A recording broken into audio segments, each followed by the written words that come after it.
Alright, let's do it, guys. Let's get started with our morning stream here. We're back on Anton Sokolov, and we took a break for our night stream last night, and did some quick little anatomy sketching, so if that's something that interests you, check that out. It's on my YouTube channel, just the last video that was created before this one, and no worries if you come in late to this guy either. You're gonna be able to watch all this as everything streamed goes up on the YouTube channel as well. Got our water, and I think we're ready to go. So I wanted to paint this dude's eyes today and continue working on some other large kind of form changes, maybe some stuff with the way his beard flows, just to kind of shape the face a little bit better, just to kind of help with these major forms, as well as maybe knock that down there a little bit.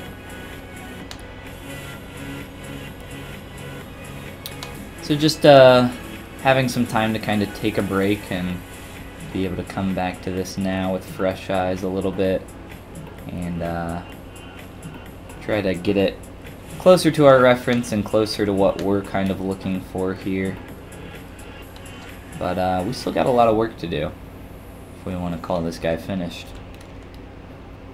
So we're going to keep striving towards that here. A little bit of a gap there that I see that I would like to fix and do something pretty quick, and just maybe try a control click and drag to duplicate. Let's try and fill in this gap here.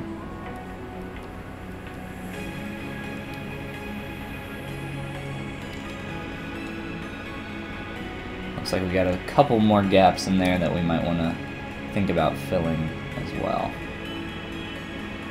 just so we don't get any awkward shadows or be able to see and stuff like that. We should be able to mess with our lights as well to alleviate a good portion of that stuff.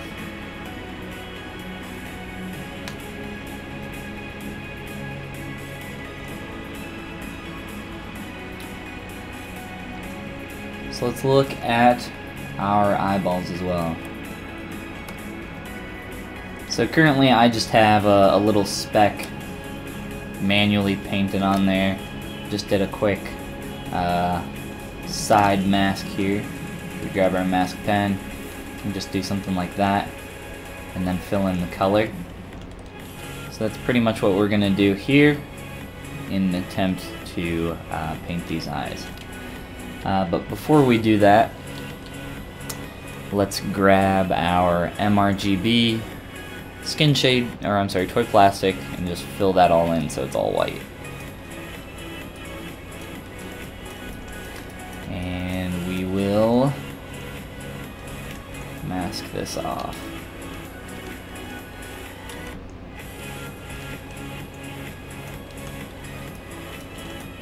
And our eyes are turned out ever so slightly, if I'm not mistaken here. If you follow your transpose line. Maybe not. A little hard to tell. But we didn't get a real clean selection there, which is what that tells me immediately. Jai Kishan says, "Hi Follygon, hey. Welcome to the stream and Descent. Glad to have you with us. Do you do the renders for Instagram through ZBrush or a third-party renderer?" Mainly through ZBrush, but glad to have you with us as well, Descent. Welcome to the stream, guys. So I'm thinking that maybe I want to replace these with a new sphere, just so that I can make sure it's perfectly straight and not have any issues messing with that. I think it's going to be very odd. Not sure what's causing that.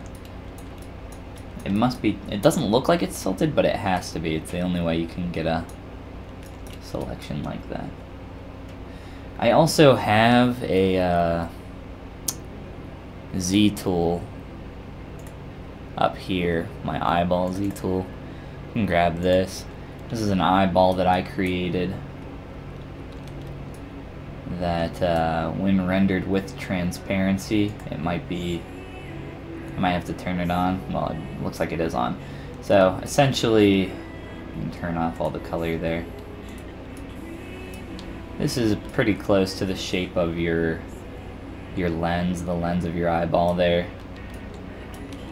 And we can maybe use this instead of the eyeball that we're going for. I kind of like the different shadows and stuff that we get with this if we play with it. We can even come through and soften some of these shapes if the transitions are a little too hard. I've used this in the past. I don't know if I want to use it right now. I tend to use it on more stylized characters.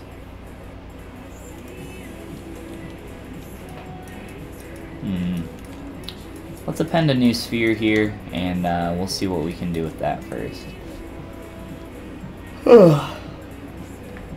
So, let's see. Append sphere 3D.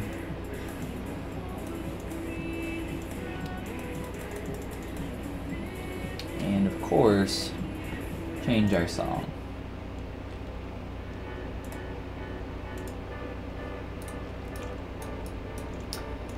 Hide everything but my eyes. And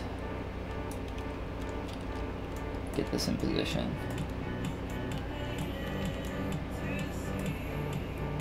Alright. Let's find our new playlist.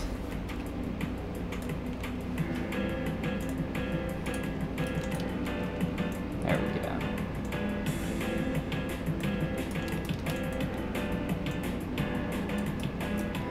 So I'm just kind of manually lining this up real quick here.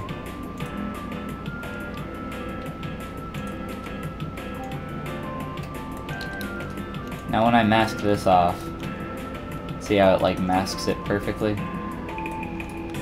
It's because it's perfectly straight, unlike the other eyeball. Like I said, it can be tough to tell. I can only judge it by its vertice there. And there's no history on it to remember its orients exactly.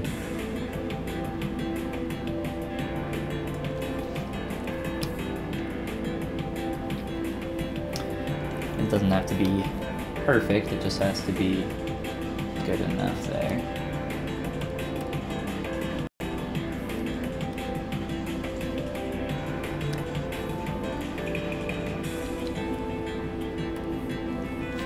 Mirror and weld that, and then make sure symmetry is turned on for us. Fill object. So we got our toy plastic again.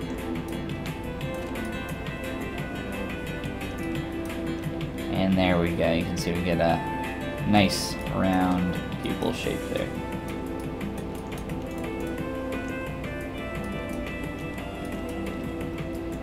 And we can craft the shape of our lens a little bit. Pull that out.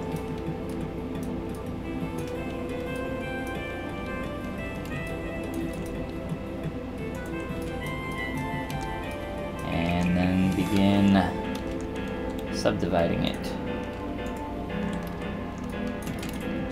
Here in a sec.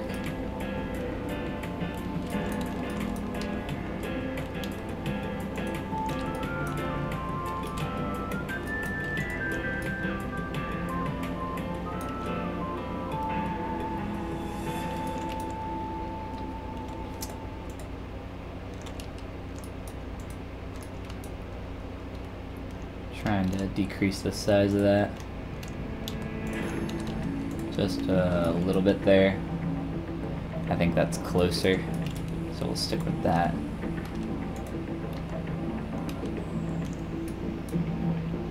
For our there for our iris and pupil combination. All the good stuff.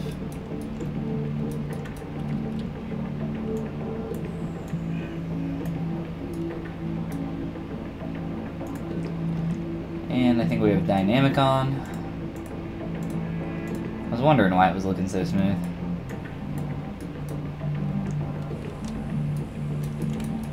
Alright. So now we can use these masks to come through and quickly do stuff like this to add our black to our eye and start adding some different colors in there. I'm gonna try to sample our image, but it's so dark that honestly it's hard to get anything here. Can try to scale that up a little bit. It looks like there's some bluish green in there. Try to sample over here.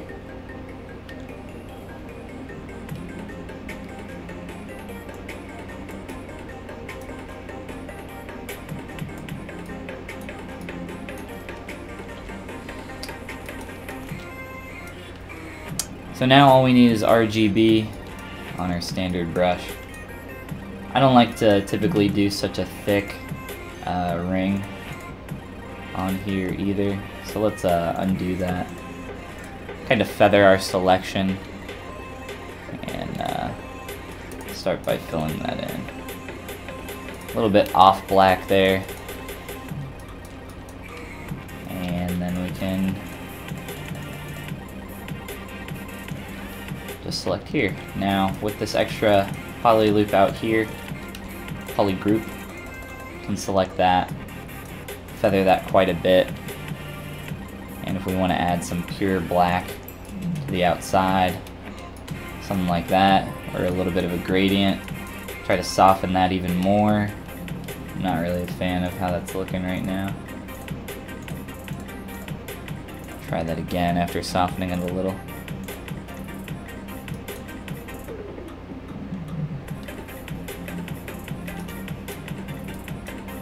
From a distance, it kind of feathers it a little bit better. Let's leave it how it is for now.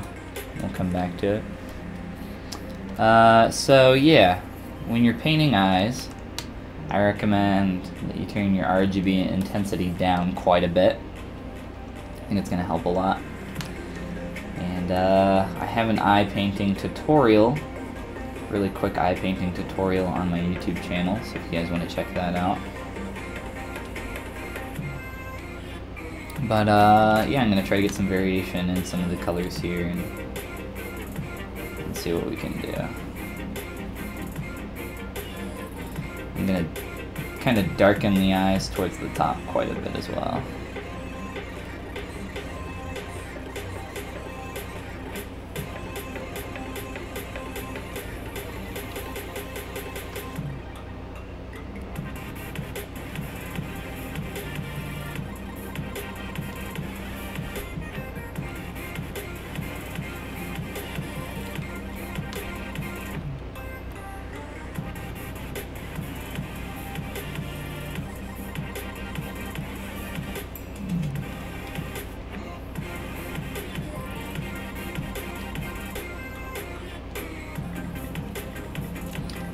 Again, for the actual pupil, you can come through on the side there with your mask pen. Try to find a good place to mask that off and create your actual pupil. And then if it's looking too big, you know, you can always trim it back down or retry it, whatever you need to do.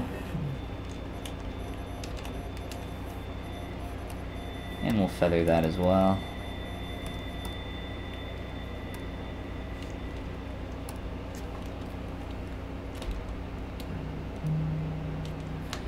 Make sure that you, if you're filling your object, if you're doing something like this, you turn your RGB intensity back up.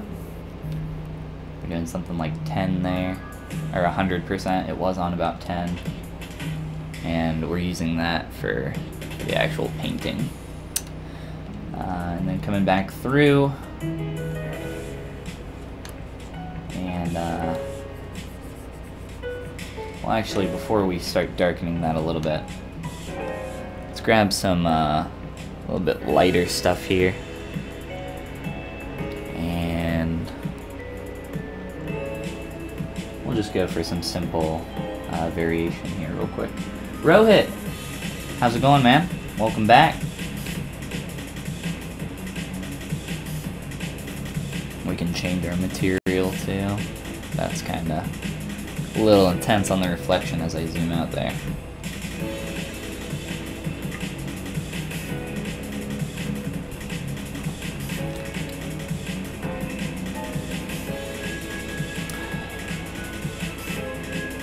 And we can make our eyes on the outside as well. Kind of get closer to that color.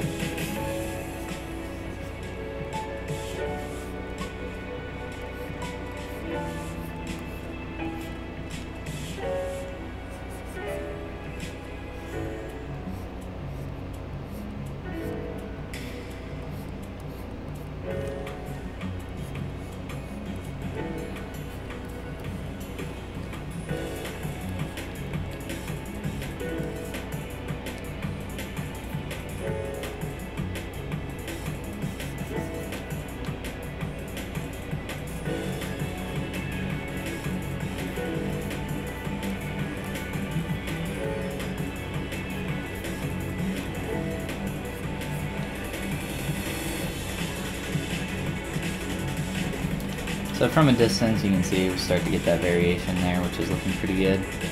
We can try to vary that even a little bit more. Again, the key is, I think, trying to use that really low RGB value. I really do think that helps.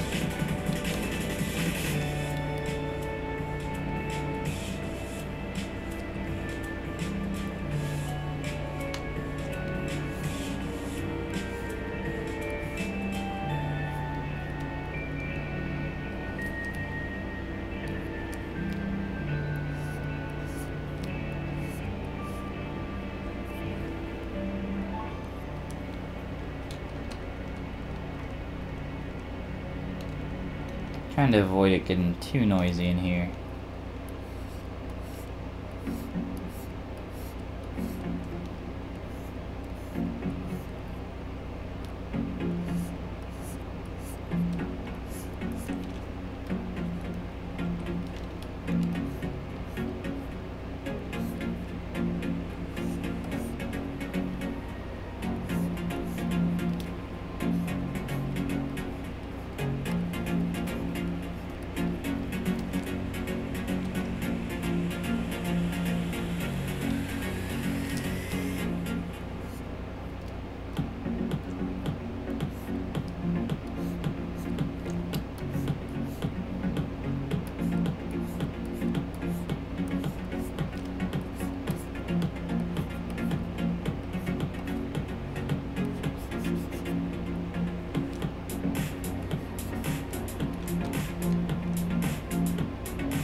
Something like that. And then if you want to add some quick variation so that they're not perfectly symmetrical, you can always just rotate one and then kind of repaint it, or you can mirror one, or if you want to do it by hand. I've already kind of manually applied the light and dark here, so I would probably do it by hand. But then we can start adding a little bit more dark here to the top of the eye.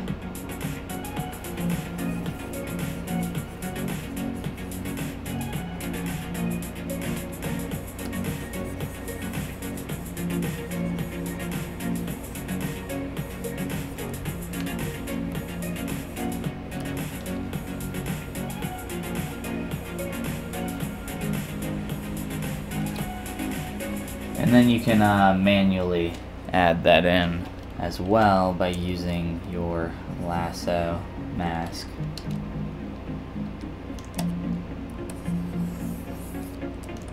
And then feather that, and we'll try to play with that as well. But first, let's kind of try to sample some colors here in the eye and get painting with that.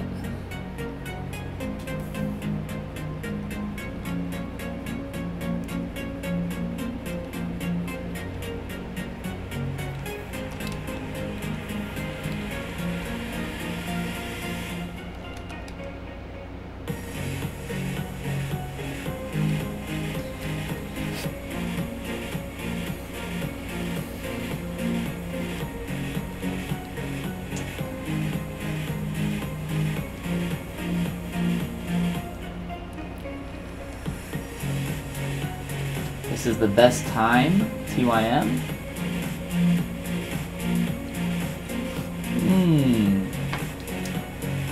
It's the best time to spill some water on yourself.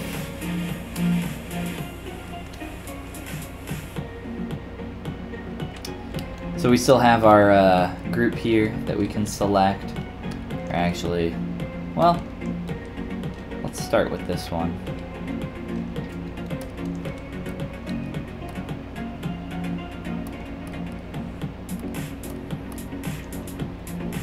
And start adding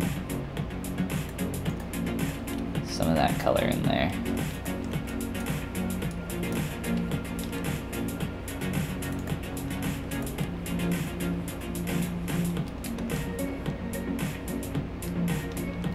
So trying not to do completely white.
So trying to get a little bit of that bloodshot in there. Let's actually go ahead and rotate our eyes so we can start adding that asymmetry, all that good stuff.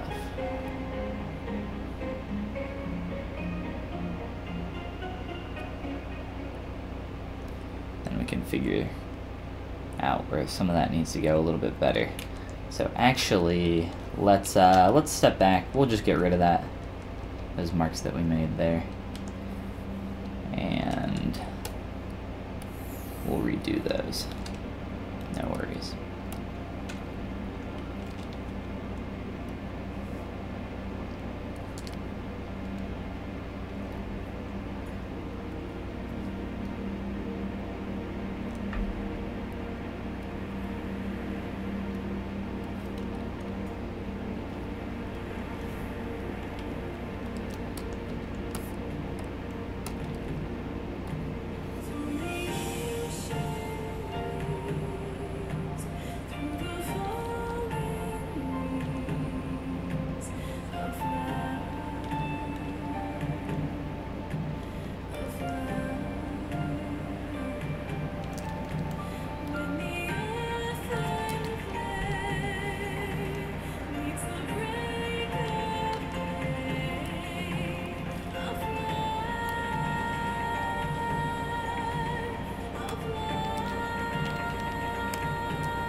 We'll try to adjust some shapes here with the eyelids and everything else too. I think it's about time we merge those eyelids down into the face as well. We've had them as a separate mesh for so long.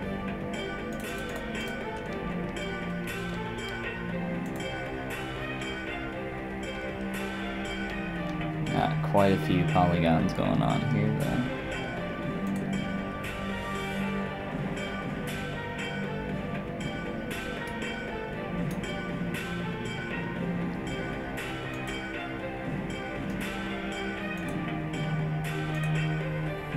We're gonna end up manually painting a lot of the shadows there on the eyes too. We'll be messing with that here shortly.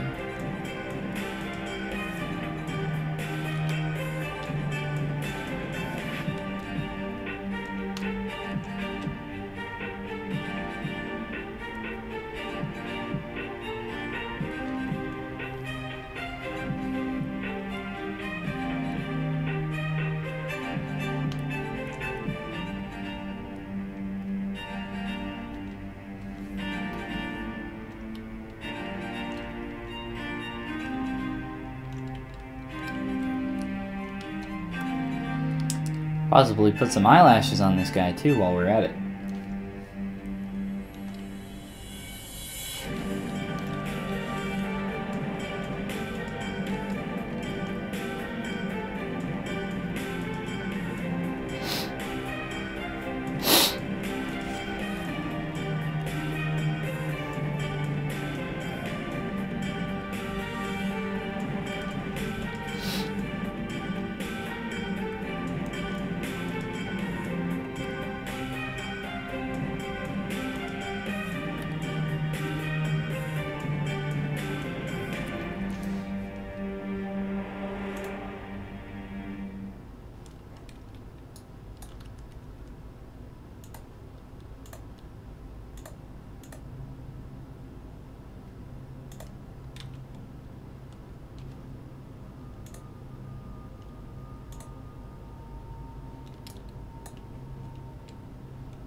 Whew, the eyes, guys. The eyes are so important.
Now for the eyelashes.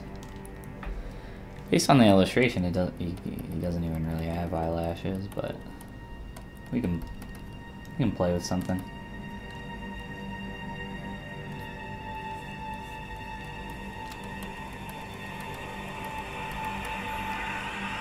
I feel like we haven't done any fiber mesh up to this point, so using it would be a little weird.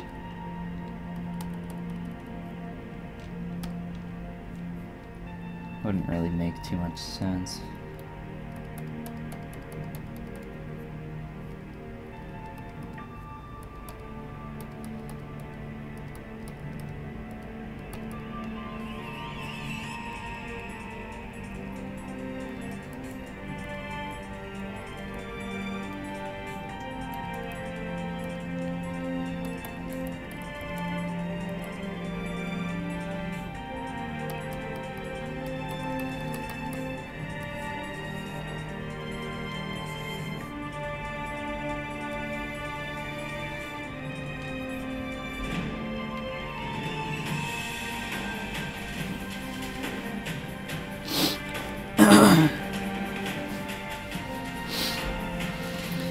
I feel like for the style we're going for, we should do some fiber mesh, but honestly,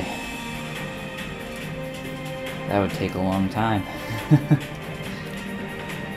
Maybe we try it for like the eyebrows or something.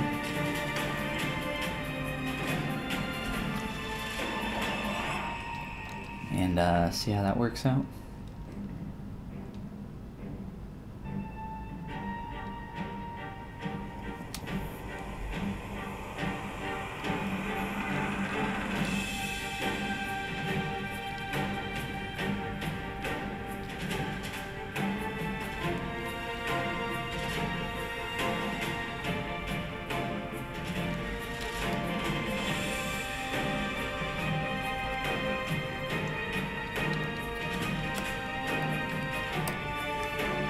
Let's try out some fibers and see how crappy it looks.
Now, I'm trying to kind of like feather the edge on my mask here as I go through.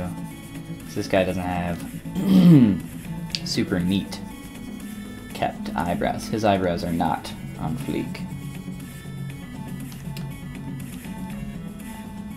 So kind of just trying to be a little spotty here with the mask. And we can try to play with the fiber mesh for a little bit and see what we can come up with.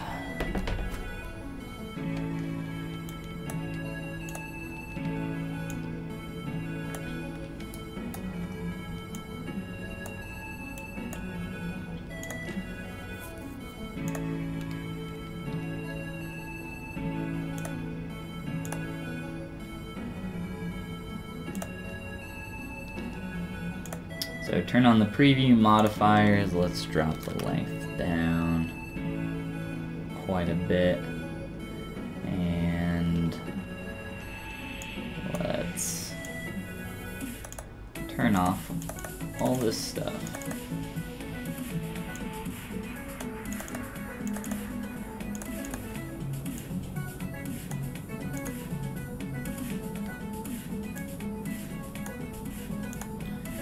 And BPR render, and try to do that a lot here with our eyebrows.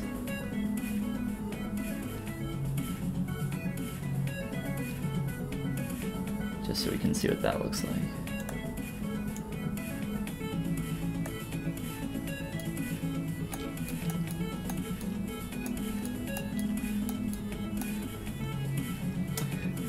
Okay, so let's try to play with some settings here and get something closer to what we're looking for. Looking pretty curly. Try to mess with those.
So this is, over here, this is essentially like the seed of your value here from Max Fibers.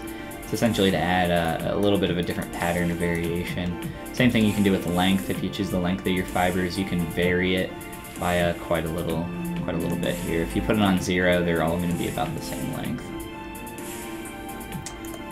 Coverage, you can try to mess with that as well. Try to thin them out.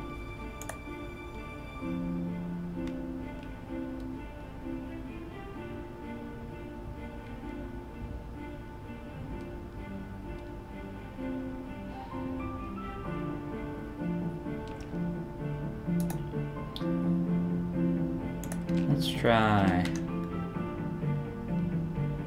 thicker.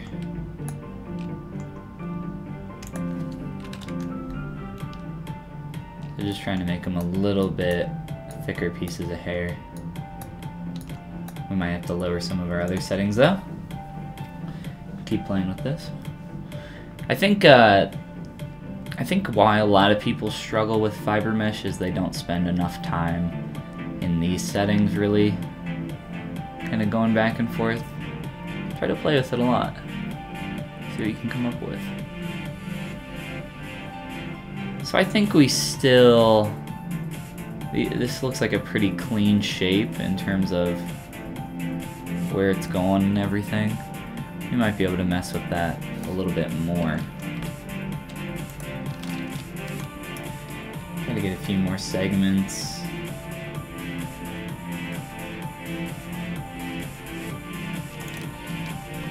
This might make our fibers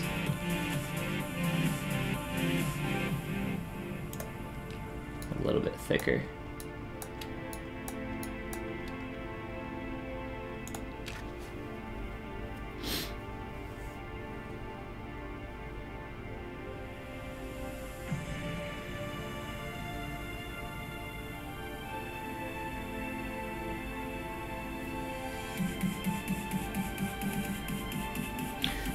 We're getting there.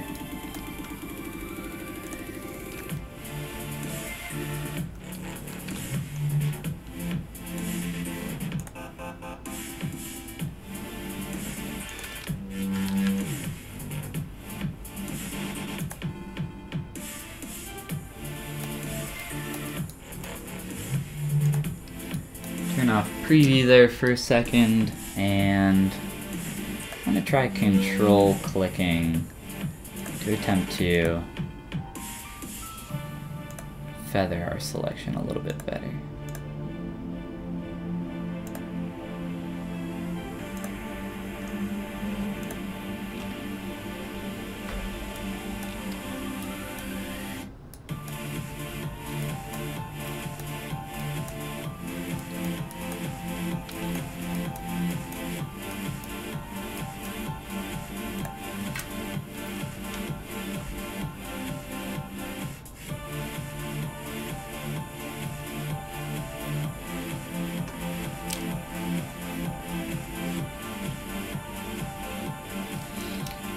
And try messing with that.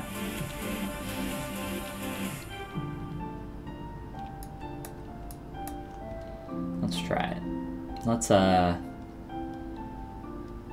Let's save our little preset there, just in case we want to come back to that.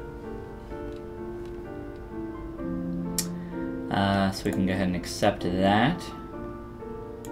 Turn on fast preview mode. And now we have some fibers. And if we want to polygroup these a little bit to make it a little bit easier to select different segments, I sometimes do that. You can also do that previously in your selection with your masks. If you polygroup your faces that apply to these, you'll get a lot of different polygroups that you can get out of there. And a lot of people work that way. I don't know if it's necessary for eyebrows though. I like to do it for the top of the head though.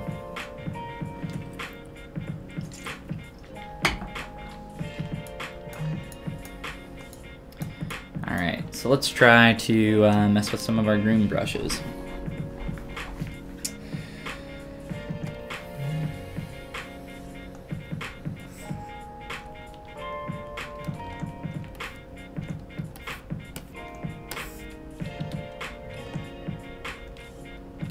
And again, I think doing that BPR often so that you can actually see what these guys look like, it can be a little bit difficult while you're working like this in this setting. So just BPR rendering often to see these. So we need to get a nice good flow going on here.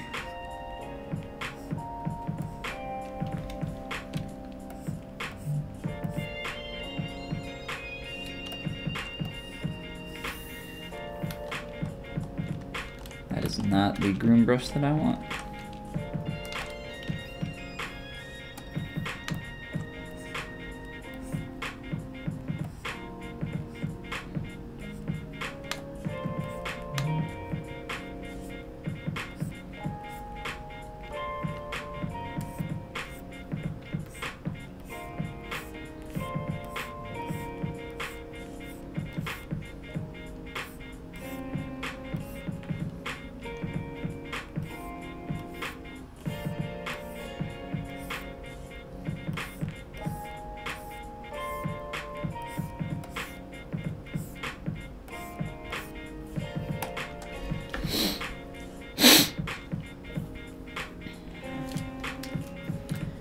We can even lower our preferences in the render.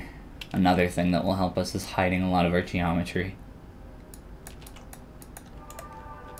Make that go a little bit faster.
Try to mess with this as well as I'm going to try the green spike brush here in a little bit, which tends to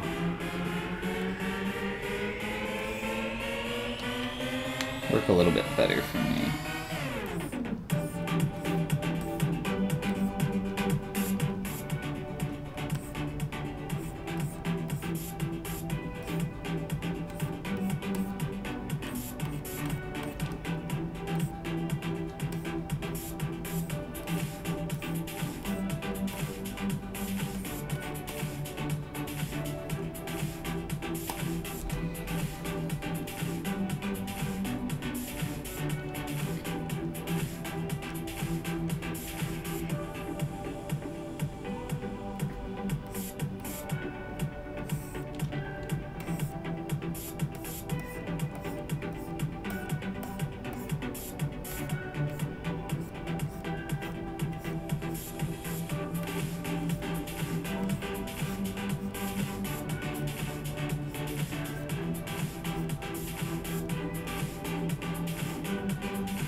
I think feathering that, we're gonna have to end up deleting some of those.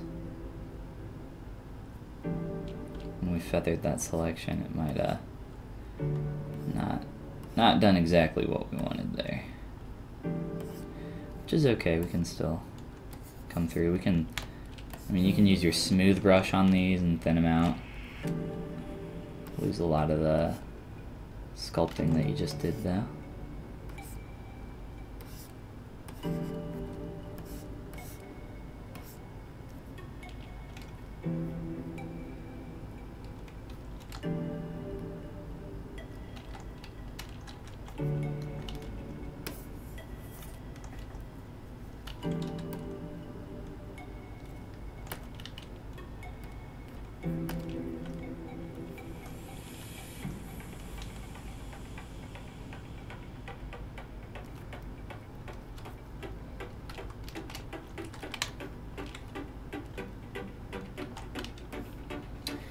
Now with your move brush, it's not going to, it's going to keep the root where it is. With your transpose tool though, you should be able to, actually you can't. So with your transpose tool and your move brush, you cannot move the root. You can move the root, however, if you were to subdivide this geometry, and then it lets you adjust anything. But it's still, ZBrush is kind of interpreting this as fibers, and it's not saying oh, this is geometry you want to specifically modify, so it'll try to think of it in that way and keep the root locked for you. Subdividing it's one of the quicker ways to kind of start messing with it, and then you can delete subdivs and all sorts of stuff if you want to.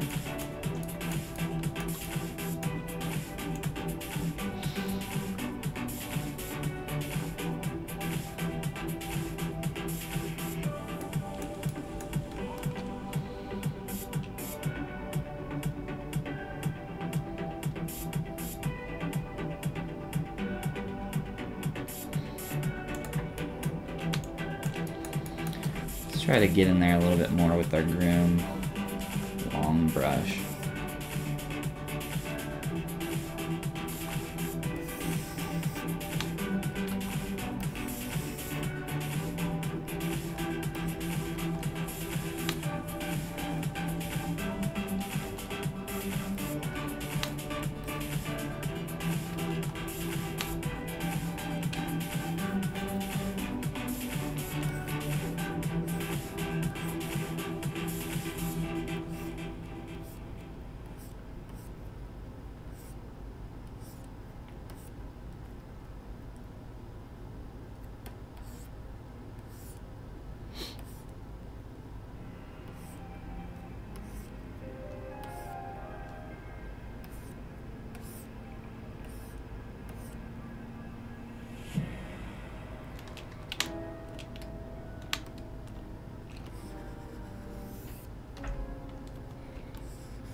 Trying to fill in some of these areas a little bit.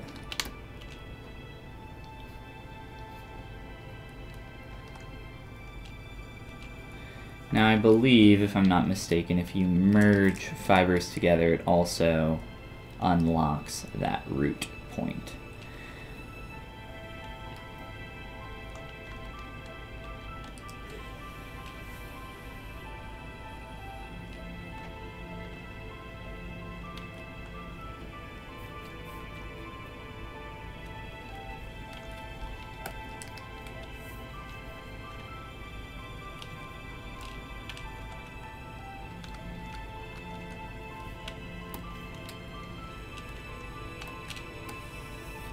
Now over here, I don't know if we have the same problem with the thickness.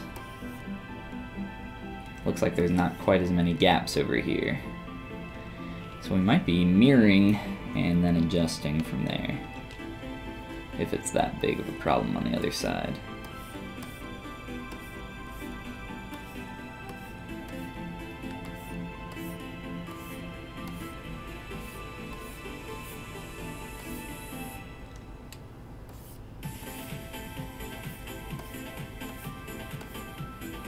And we already have our geometric eyebrows as well, so if we don't like what we play with here, that's totally fine. But I think it's good to try a lot of things and experiment and find out what you like. And we haven't played with fiber mesh on this dude at all.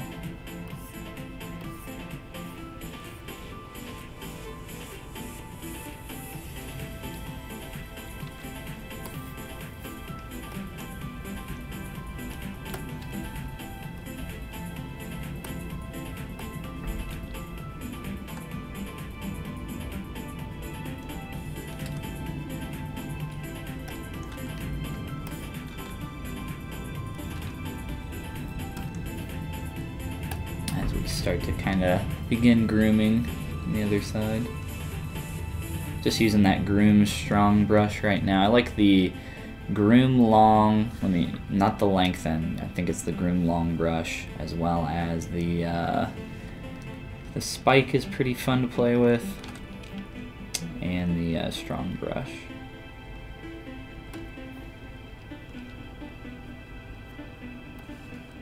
But play with them all, find out what you like.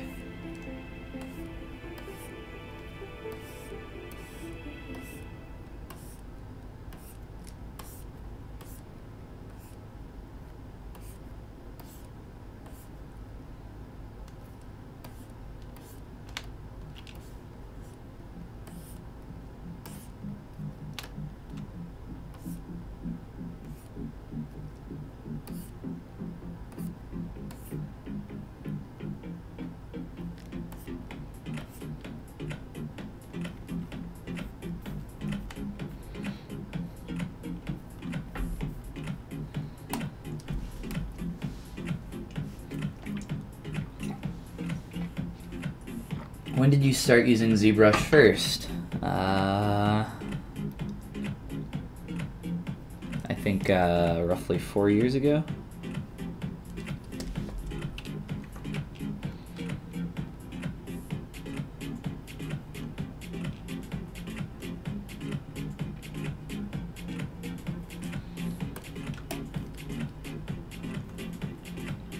Now the thing is, if we do fiber mesh for the eyebrows, we probably don't want to use 2 pair for the rest of them. So either way, we might not end up keeping this, which isn't that big of a deal.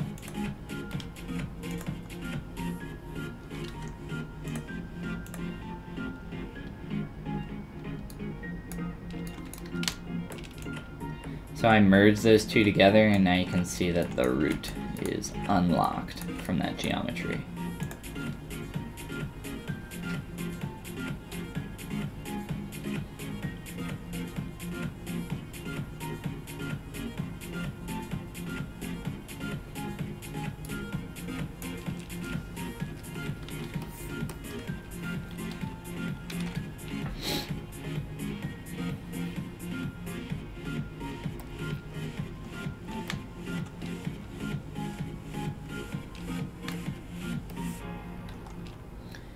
And I think our groom brushes are going to freak out because of that, which is unfortunate.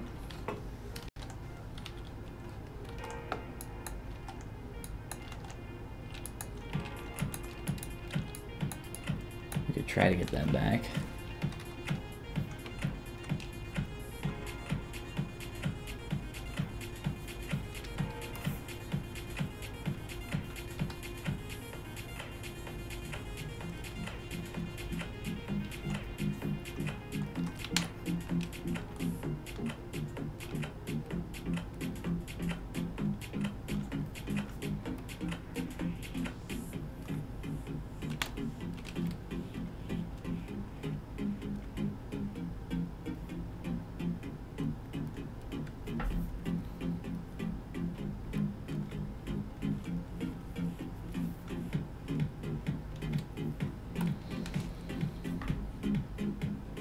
How many polygons do you use? Asks Jose. I use exactly 17 polygons.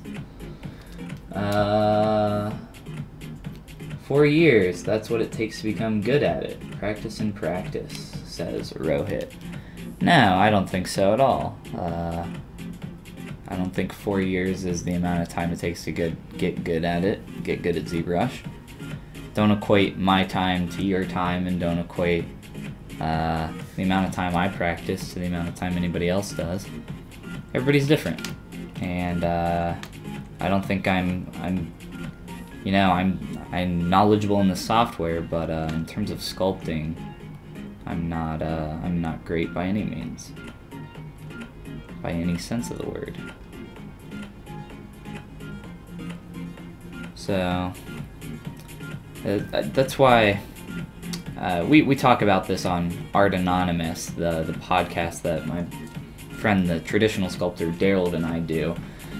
We talk about questions about time, and typically what someone's looking for when they ask a question about time is they're saying, well, I want to make a comparison here. That's why those questions get asked. And we came to the conclusion that we thought that they were bad questions because we think that it's bad in general to kind of try to make those comparisons, because they're so different for every single person. And I would try to avoid that as much as you can.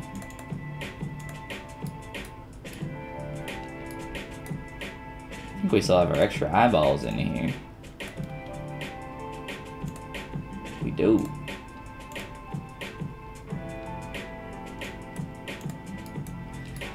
And ZBrush isn't even the only part of the equation.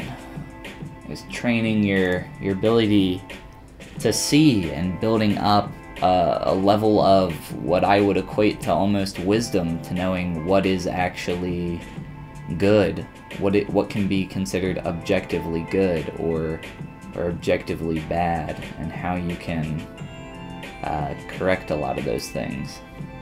Really, I think that's the big one, is finding out, right? Because your artwork is never finished; it's always abandoned. So you have to figure out, when do you abandon your work, and when can you be proud of something? And those are big questions that are hard to find the answers to. But I don't know if I like these eyebrows. If we want to use them, we probably shouldn't have merged those two together. I didn't think it would screw up our groom brushes. I knew it unlocked the root, but I didn't think our groom brushes would stop working completely, which is unfortunate. Whoops.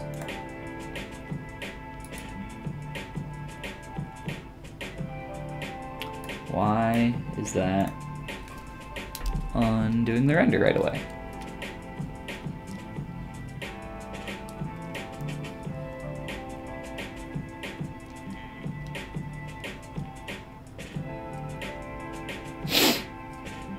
So if we want to play with those a little bit more, if we wanted to do something like that, though, with the fibers, I think, again, we would have to do that for everything, just so it's not so, there's such a disconnect between hair. So I think I think that was good to kind of show you guys some stuff with fibers. hopefully help you guys out if you've never used them before, or if you struggled with them in the past and play with them. But we'll probably just stick with our geometry eyebrows since we've already got those. That was fun to just do a little experiment, play around with those, and hopefully it was helpful for you guys.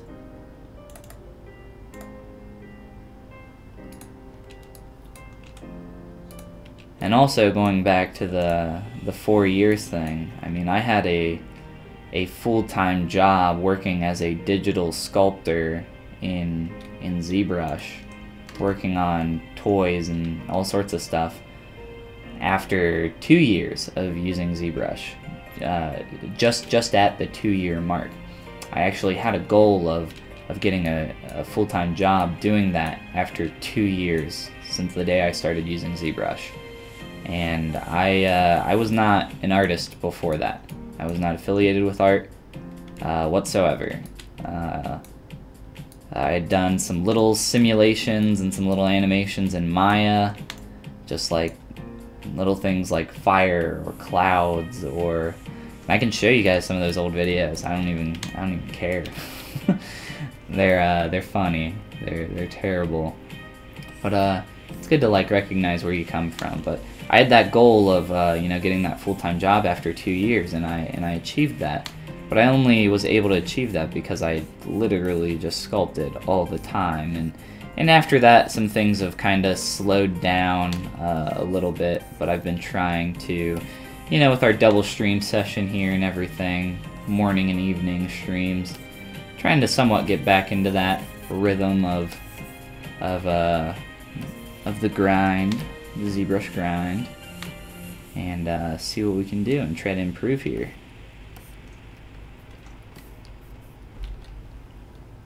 So again, just don't equate, you know, my 4 years to your 4 years. What I can do in 4, you could do in 1 or less.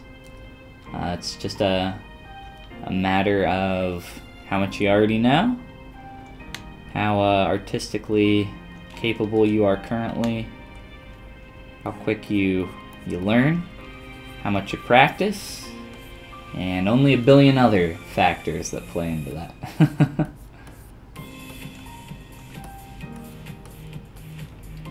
You know, it's good to compare yourself, I think, to your what you might call your competition, right? If you want to look at it that way. But also, don't compare yourself to someone who has been, you know, don't go on ArtStation. And if you've only been using ZBrush for a little bit, don't go on ArtStation, and I think this is Danny here. Like, don't say, oh, I can't sculpt a stylized character this well. It's like, well, of course you can't. Or, I can't sculpt a character this well. It's like, well, of course. Don't be an idiot. Don't compare yourself to someone who's leagues above you. And it's hard when, you know, this is the front page and it's updated every day with amazing work and this kind of stuff all the time. If I can find a sculpt render, I guess that's all there. But like, don't compare yourself to this if that's not where you are right now. Once you get to that point, once you feel like, yeah, I can do something of that level, then you can compare yourself to that. But it's important to recognize that. So we just wasted a lot of time making some fiber mesh eyebrows. But you know, I don't think it was completely wasted. I thought it was fun to play with. So hopefully you guys saw some new stuff there.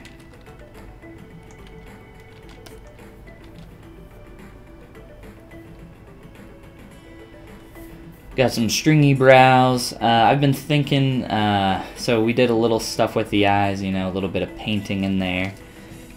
We can continue on that for a little bit longer, but I was saying at the beginning here that I wanted to look at the beard.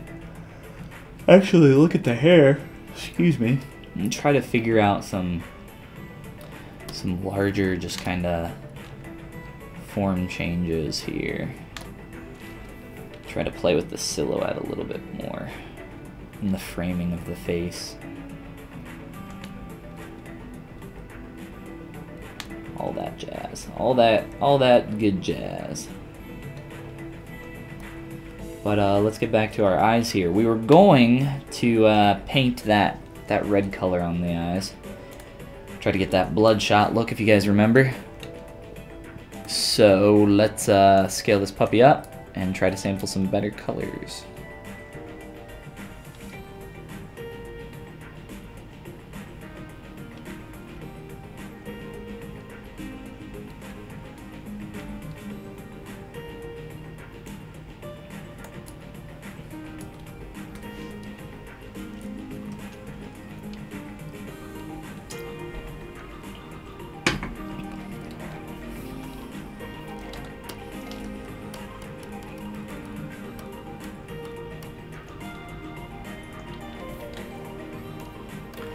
Switching back to that RGB.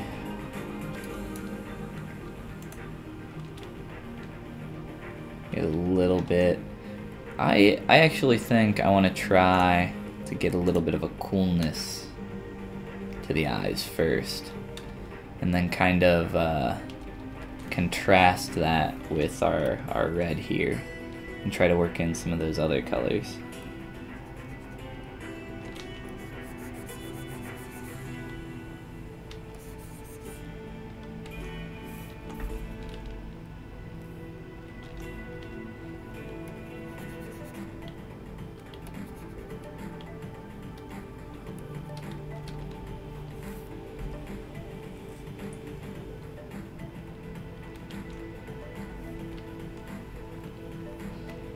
And I'm just going to try to carefully bring that up through some of this.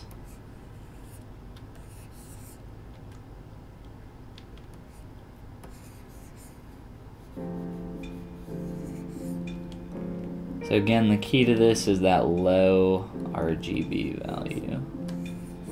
And just using your pressure sensitivity of your pen and just kind of being very gentle. Genteel.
Has some very sickly looking eyes.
Alright, now for kinda darkening portions of the eye.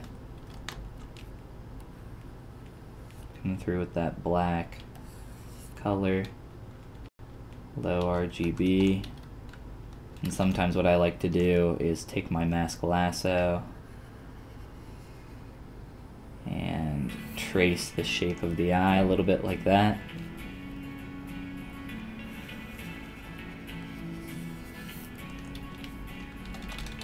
And do a little soften to the mask.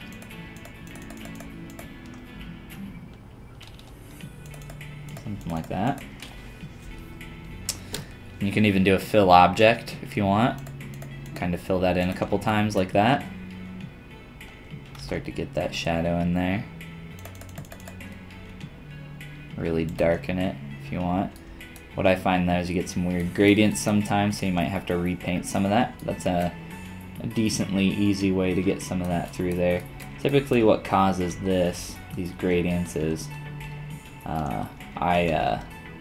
I made that mask and then smoothed it out a lower subdivision, which can cause some issues there.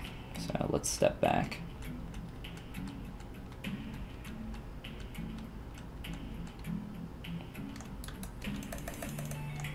It's fine.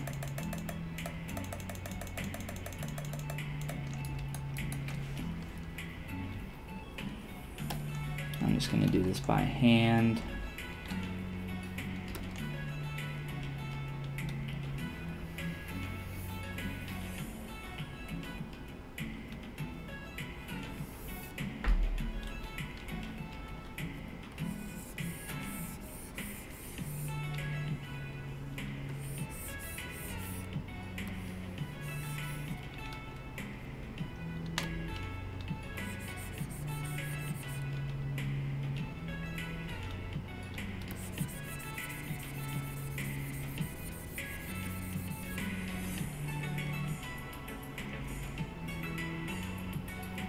Starts to add a lot more depth. And of course we can get this in the render as well when we do shadows and all that. Kind of getting it here though too, I think helps a lot. Can even brighten up the bottom of our eyeball as well. I think it's nice to do that in Photoshop with some color dodge and burn and do all sorts of stuff to help brighten and darken certain aspects of your render once you get to that stage.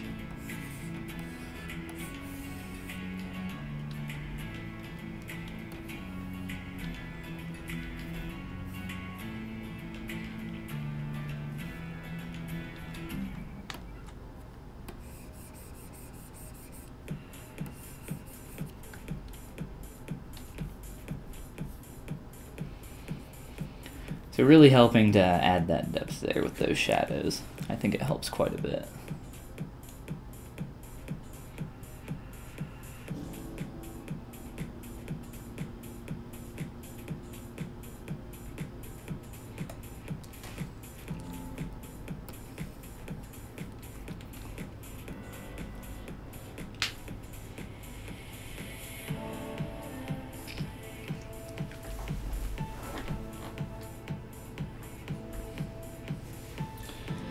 Now, based on the image, our old boy ain't got no eyelashes. So let's see.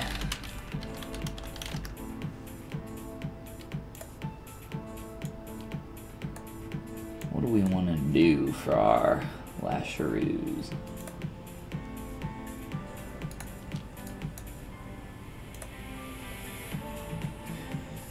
We want to use our little geometry here. I think it would, again, going back to that previous thing with the eyebrows here, the fiber mesh eyebrows. If we did fiber mesh, I think it would look pretty disjointed between the two types of hair.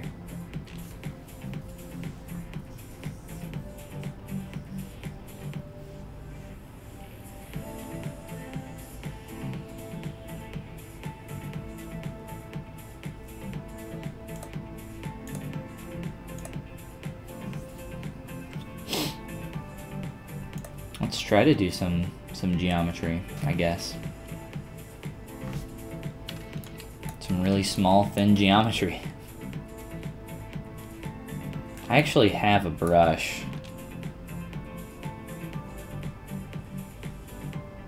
Somewhere. There it is. An eyelash brush that we can try experimenting with first. A couple different options here. Try one of these. It's just a curved brush. The one thing is that you have to make sure that you stroke the correct way. So let me see here. Is it left to right? It is indeed left to right. So if I stroke right to left, it's going to make those eyebrow or eyelashes face down. So we want to go left to right here.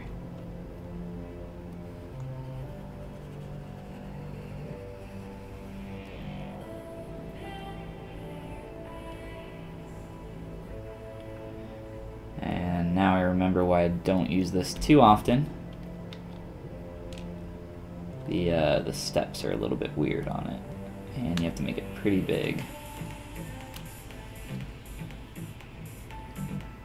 Oh, those are just fantastic. It looks so beautiful. Let's mess with our curve there a little bit more. So funny. He looks fabulous. I'll make it a little bit thinner, and we'll probably just manually bring that back in. Ooh.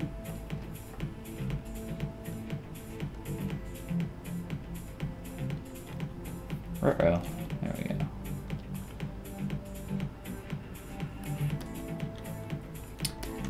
So let's try that here for a sec.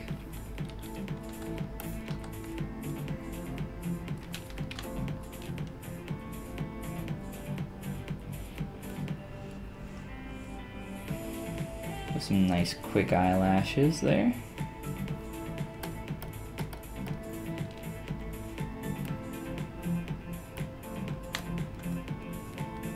Not quite as fabulous, but you know, we'll take what we can get.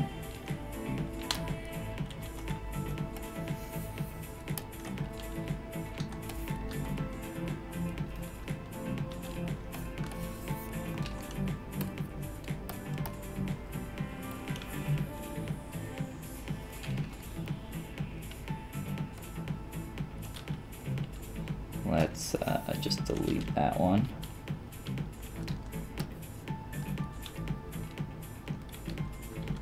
And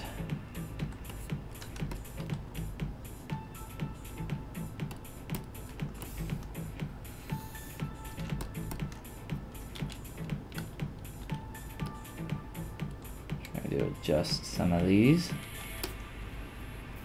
Make sure things are lining up and looking good. And let's zoom out. So I think those get the job done. If we zoom out here, we might want to play with the curve and how many of these bad boys we got, but let's get started.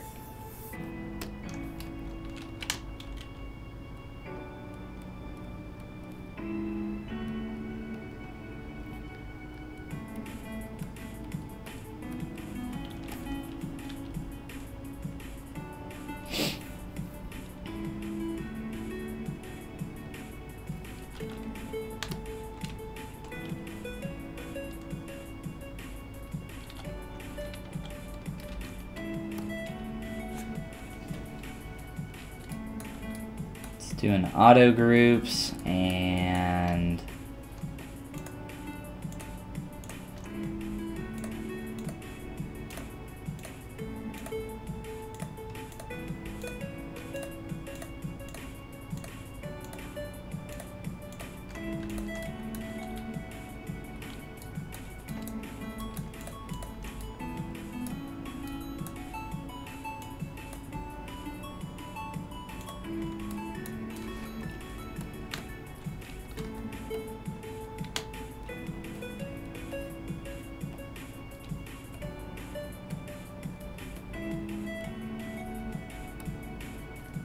Try to lengthen some of these a little bit.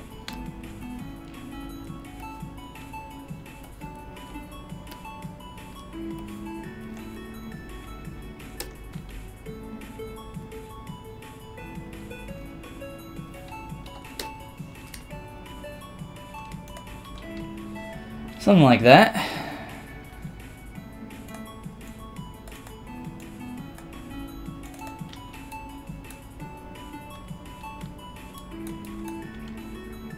And we can always mirror that over the other side. And make adjustments to this one.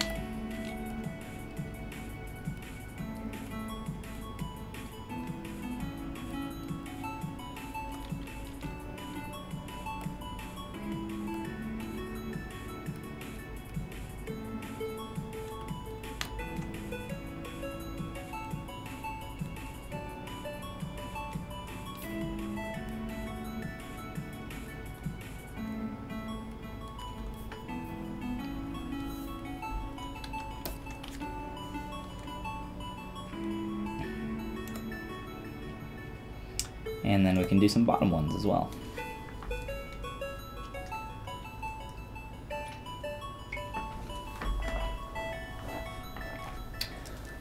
Oh, whew. And I think they look pretty uniform right now. So I might thin them out by just deleting some that look like they might maybe a little too thick or something.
Alright, it's getting cozy. Oh.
Alright, just to thin those out a little bit there.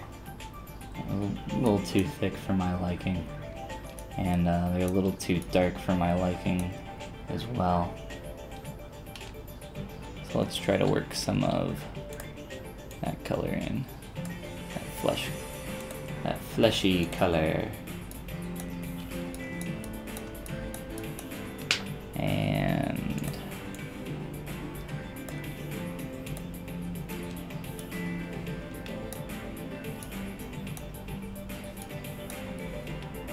let's try to lighten them up.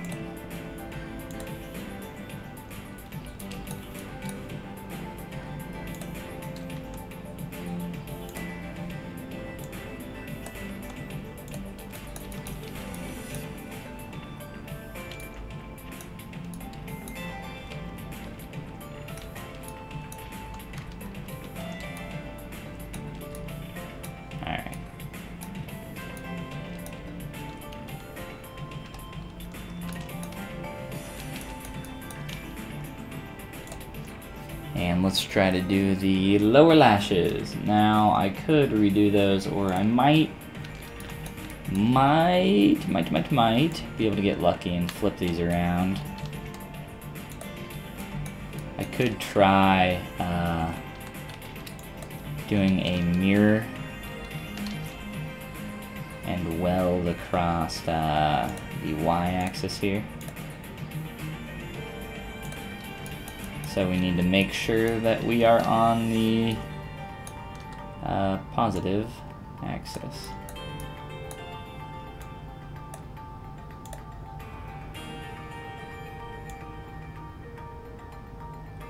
Just a little bit. And a little bit more.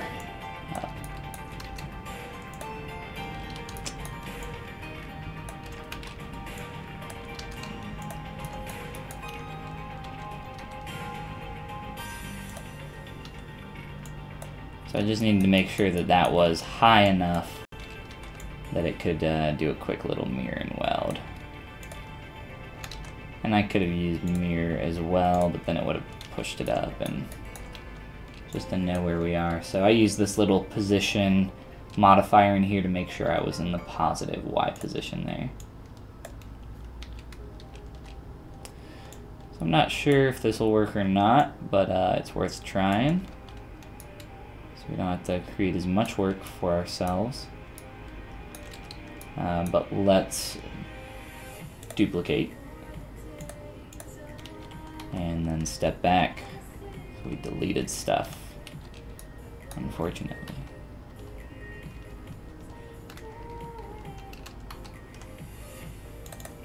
Alright.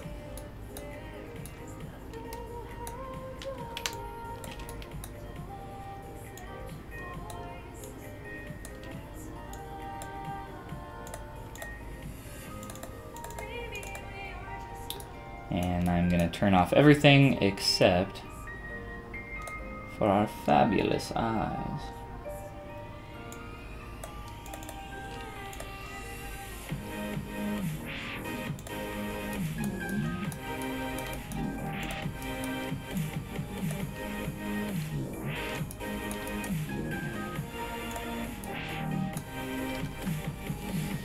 And we can try to get these.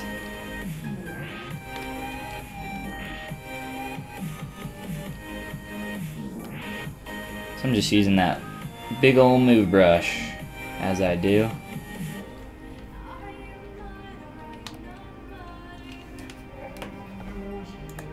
This song is not mine.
Is that not masking?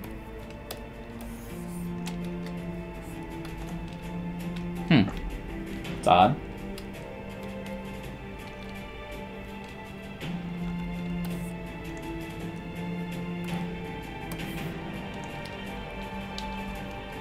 Masking is not working.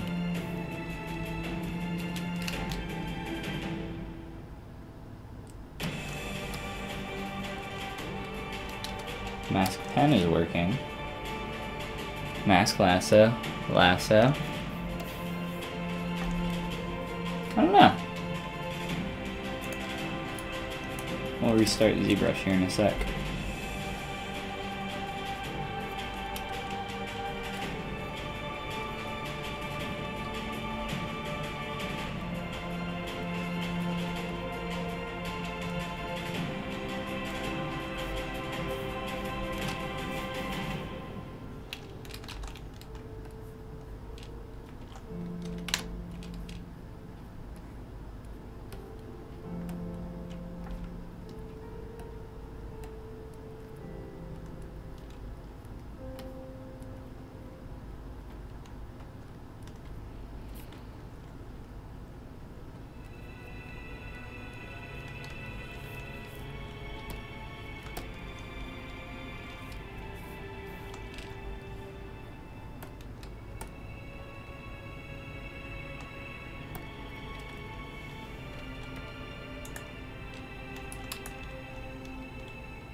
Alright. Let's see here.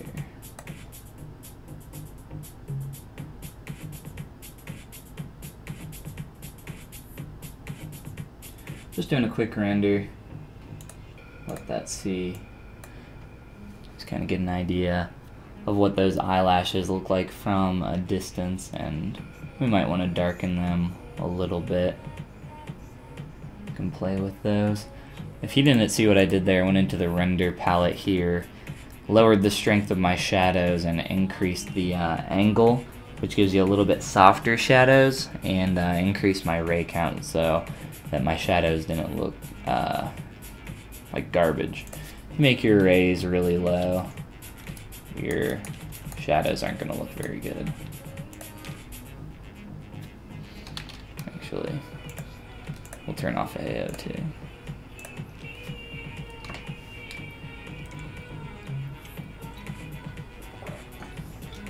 Just one ray, a single ray. And the higher you make that that angle, the worse that's gonna, or the higher you're gonna need to make your ray count as well. So if I made that like 50 or something, our shadows aren't gonna look great, and that's not looking too good right now either. But with some render passes, we will make that work. But let's go ahead and save this guy before we make any more changes here.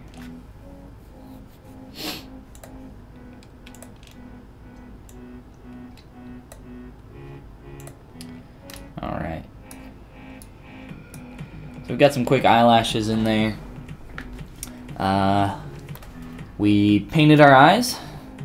We can come back to those later and do some more stuff with that as we paint our skin and continue to work there. But I want to look at our hair now and begin I kind of already made some quick large form changes, just kind of moving, pushing and pulling stuff around here, switching between dynamic and just try to frame our face a little bit in a little bit more of an appealing way.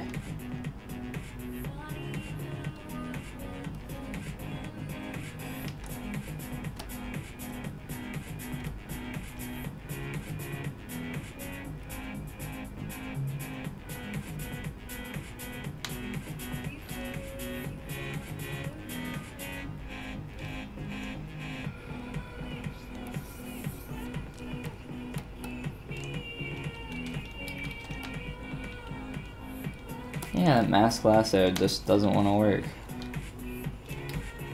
Very odd.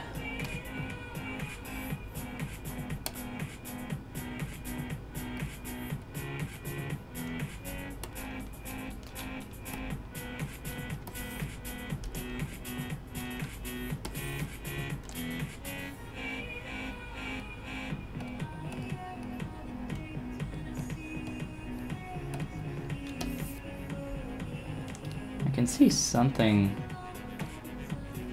change.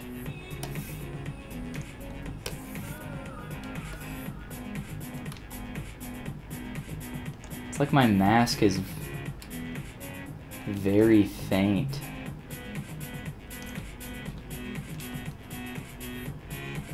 Really, I don't know though. So some other stuff you can do in here while we're in the mask palette. You can mask by cavity.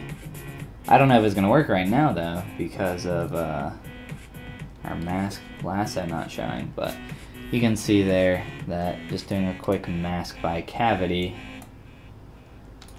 trying to get all those areas masked in a little bit, and then you can kind of flip that, and if you want, you can turn off view mask. It might make it a little bit easier for you, but we can try maybe grabbing a darker color here and paint in some of those areas. And you want to grab a light RGB and start playing with some of these, so you can see very quickly you can start making some of these forms a little bit more apparent with your color.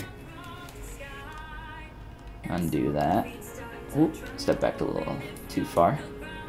But we can do a fill object there, fill some of that in. If you're going to do that, though, I'd recommend using a real low RGB value.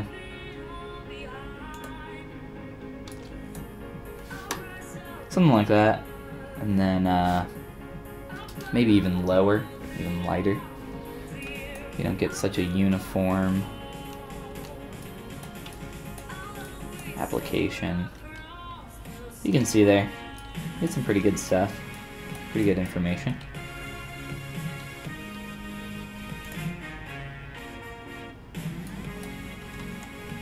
Invert the mask, turn off view, try to maybe brighten, saturate some of those other areas, add a little bit more color there.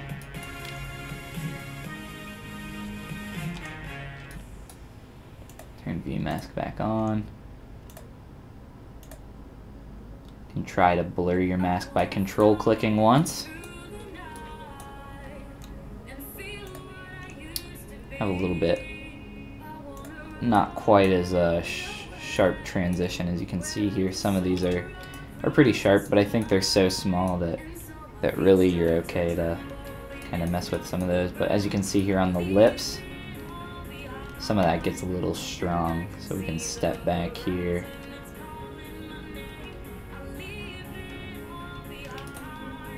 To remove this. There we go. Make sure we got view mask turned on and soften that. And let's try to add that darkened color in there, a little bit of shadow.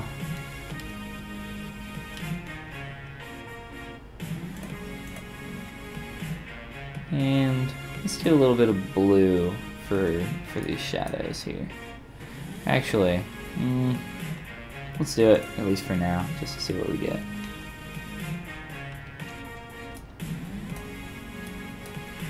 And we blurred that mask, so it's going to not be nearly as strong. So if you want to play with doing that a couple times, I have my RGB intensity at 5, so that's a 5% infill.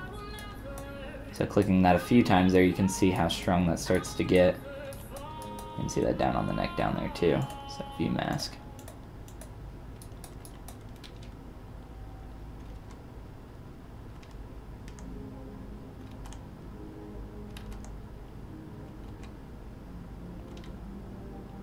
So I think we'll stick with that. Something really just subtle to add some depth in there.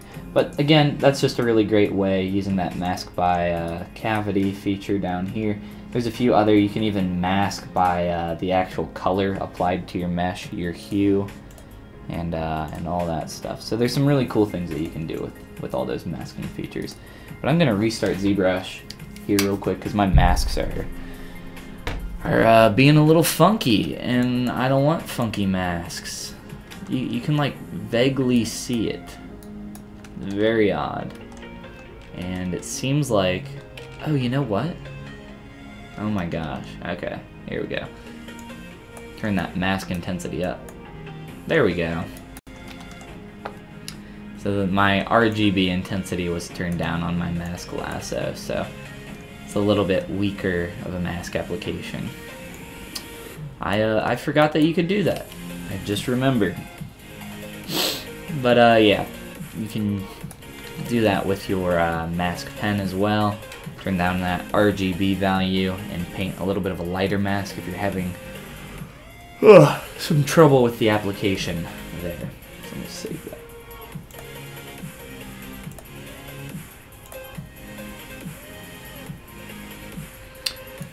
Alright. So we've painted our eyes, thrown in some quick eyelashes, we played with the fiber mesh eyebrows, and I'm going to take a look at our hair in general a little bit more here, as in the past, not last stream because we were doing a little bit of a different strategy, playing around with some quick anatomy sketching and stuff like that. So today we can get back into this hair, and I think think about how to apply color to this, and honestly I'm not sure yet. I was thinking about just doing like a gradient application.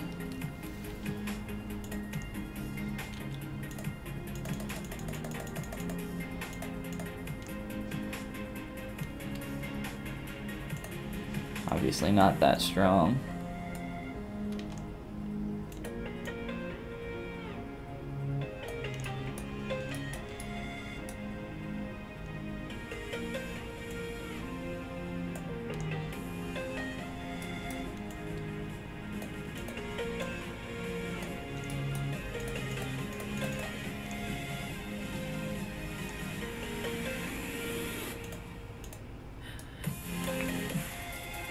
Play with lightening that up, and then maybe something like that.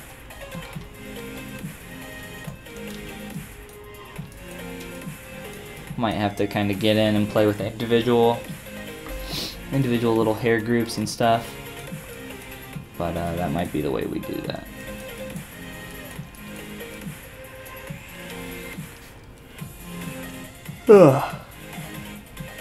Alright. Let's close up some of these holes.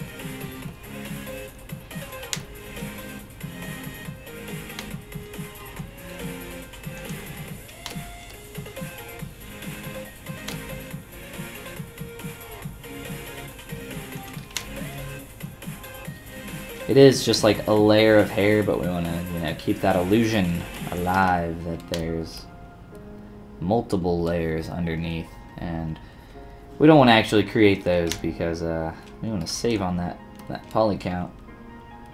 Try to keep it a little bit lower, just so we're not grinding everything to a halt in the system and wasting space. It's never a great idea. can save on poly count even while you're sculpting, just to make it a little bit more smooth. It's a good idea. Oop.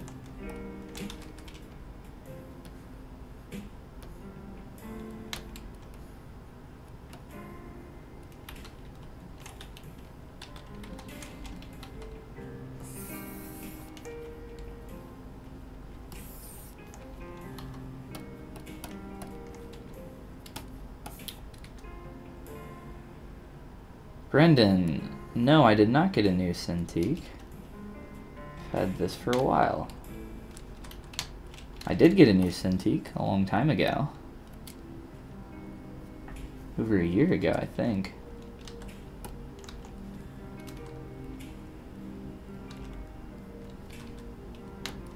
If I'm not mistaken. Here, I can tell you the exact day if I still have this video. Somewhere. I got this Cintiq on February 27th. Oh, stream is pretty far behind. Let me refresh this page.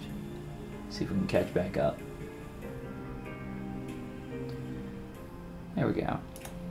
You don't remember me having a desktop one? Yeah, dude. What's going on?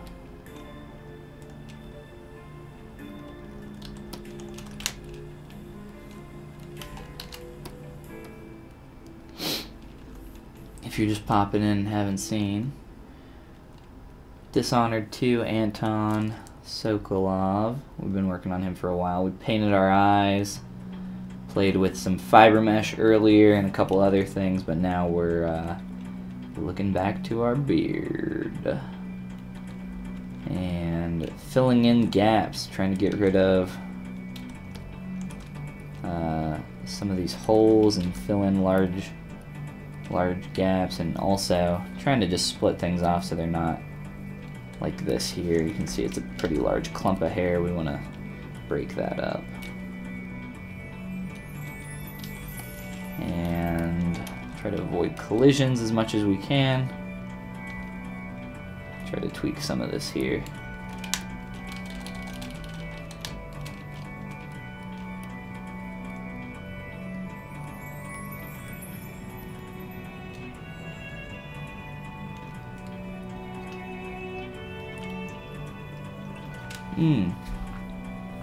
I'm spilling all the water today, guys. Also, I'm almost out of water, which is not good.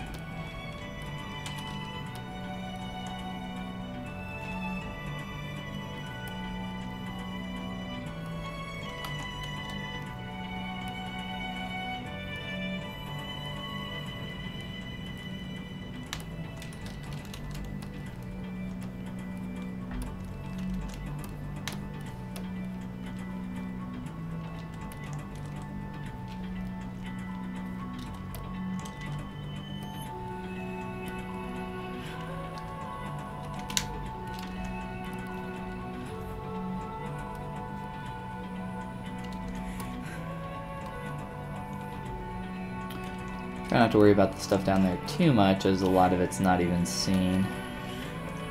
But if we can try to get these to turn a little bit better here, so that they're not colliding, that would be optimal.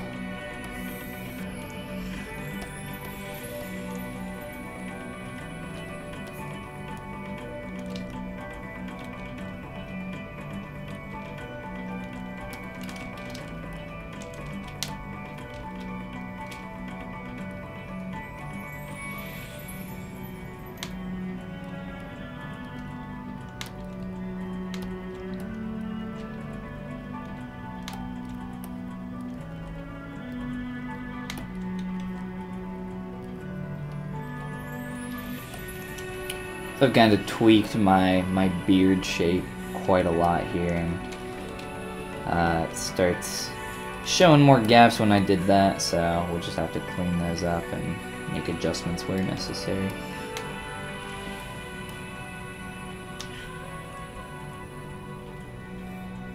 of this stuff up here if we can.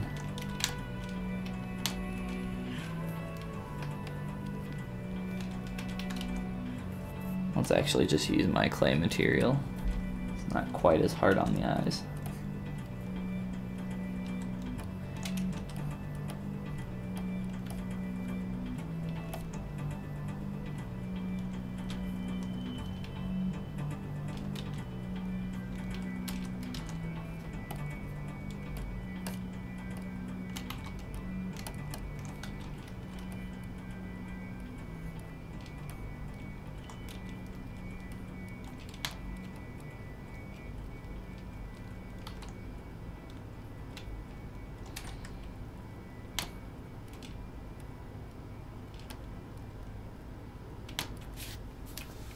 Our chill music.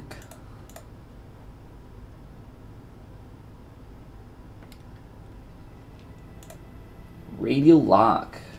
Big Giant Circles. I think I've heard a couple of their songs on here before.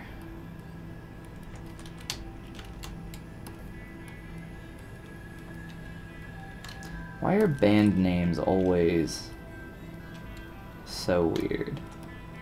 Big Giant Circles.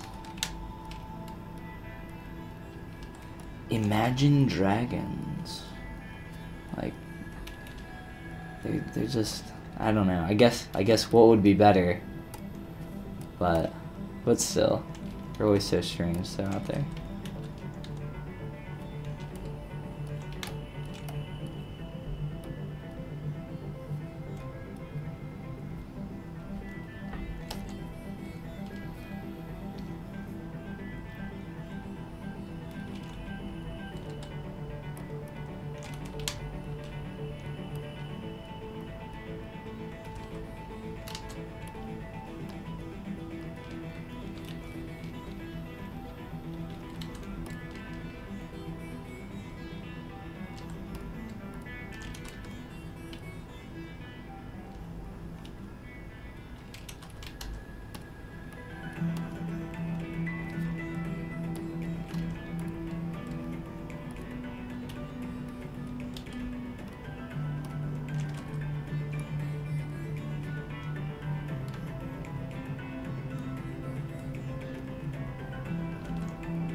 So trying to get rid of those gaps, trying to work on that layering.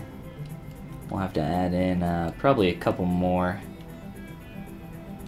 strands, a couple more hair strokes to get that layering to fix some stuff like those gaps and all that. And then we want to get some more layering on the back of the head as well. Whoa. That happens more often than I would like. If you make a stroke and try to turn your camera at the same time, sometimes ZBrush freaks out a little bit, or a lot of it. Sometimes crashing.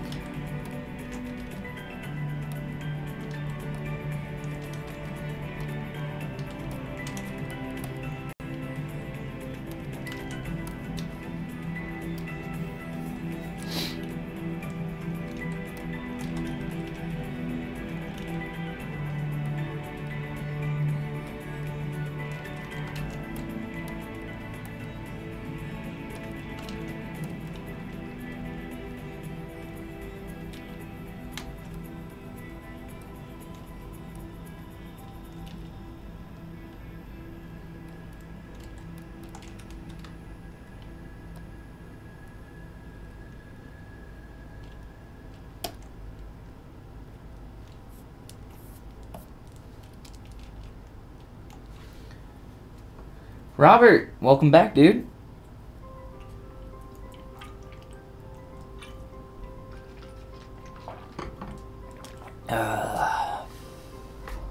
We've moved on to the har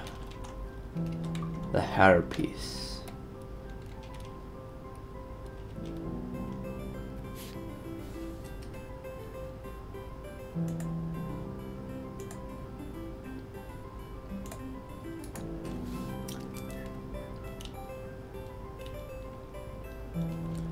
Still got some gaps here, though.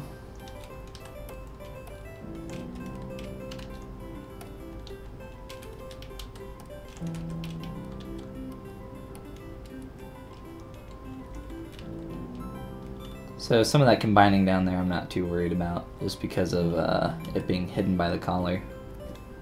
So it's not a big deal. But some of these gaps, if I can, well, let's come through here. Let's try this first.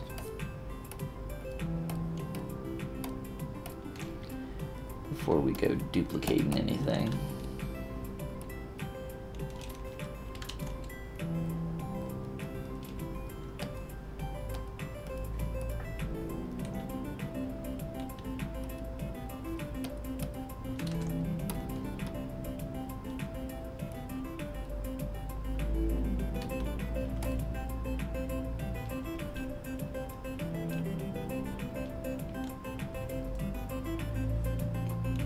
Now you're sculpting for the Sculpt January 18. Awesome. Keep it up, dude. If you don't know what Robert's talking about, check out, just give a Google to Sculpt January 18 and you'll probably find it. It's a little challenge to start off your 2018 right. Get some sculpting done, and if you participate each day and use the hashtag and tweet photos, you can win an Intuos tablet, Intuos Pro Medium, which is, they're pretty expensive. They're at least a couple $100, I think, but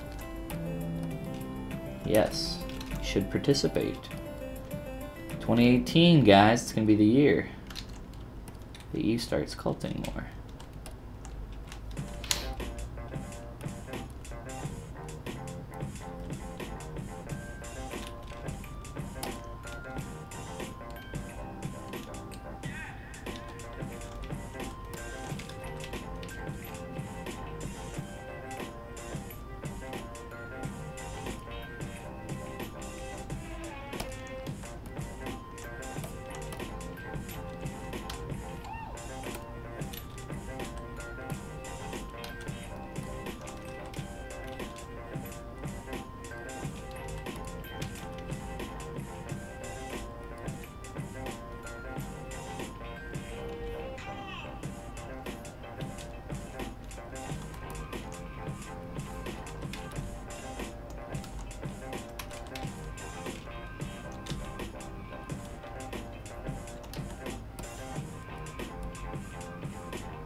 Today it's a hard day for Sculpt January. Never sculpted emotions.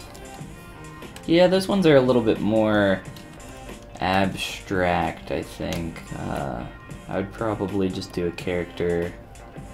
I would probably just interpret that as, you know, working on your expression work in the face.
Expressions.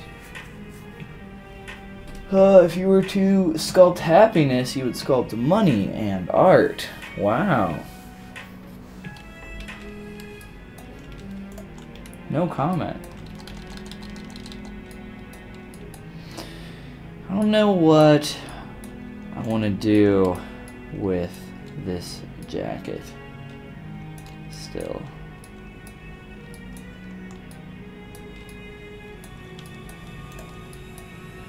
I don't know if I like the texture on it or not.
Try to make that look just a little bit more clean there. How we terminate that bust is talking about this in one of our earlier streams. It's really important that we do that in a little bit of a clean and smart way, just to help things look better, look more professional.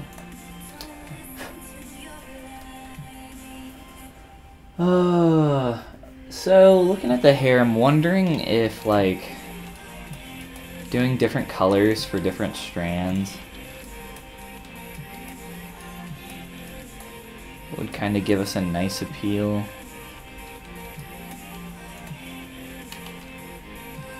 Do our select rectangle.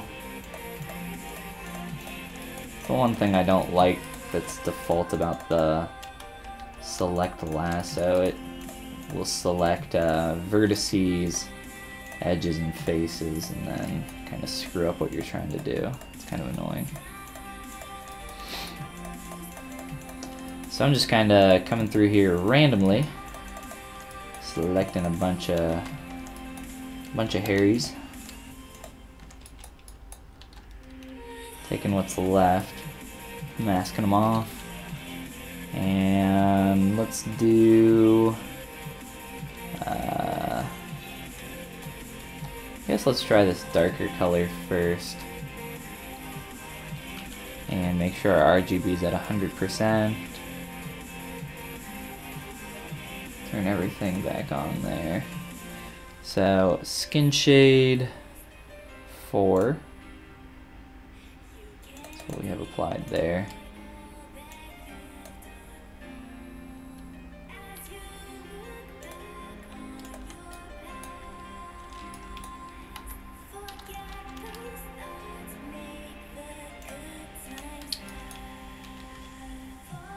And start selecting some of these and just try to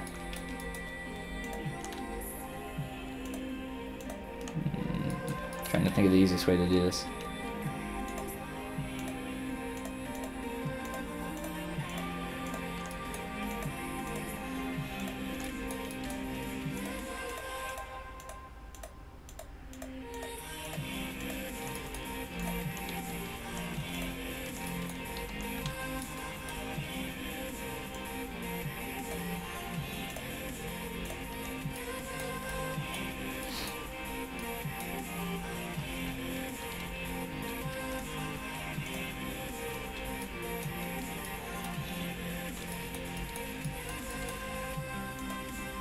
And try to split these up better, because I did a really crappy job of randomly selecting stuff.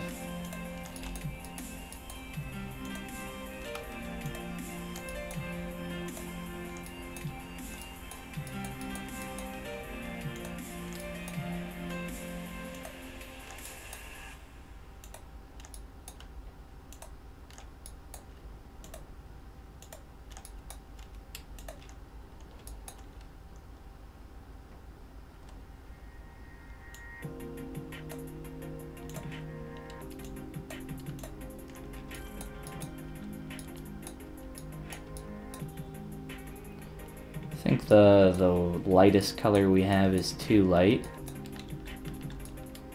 but just kind of continuing to come through here and get different shades.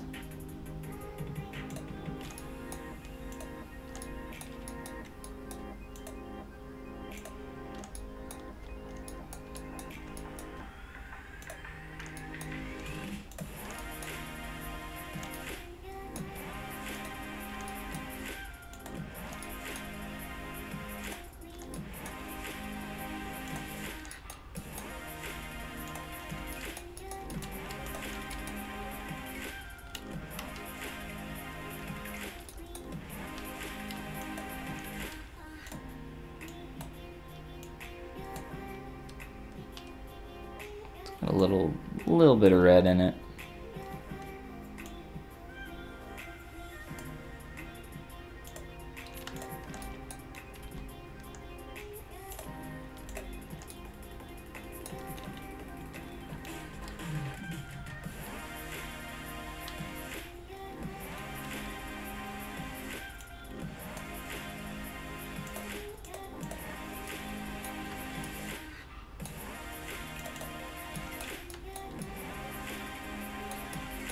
And then just kind of trying to apply some of that color through there.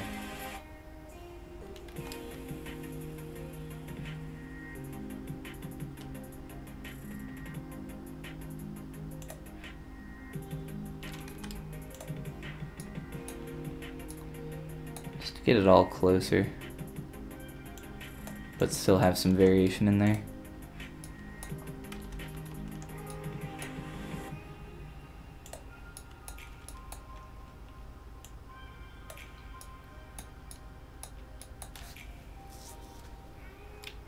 Kind of like where it's going, but I don't know.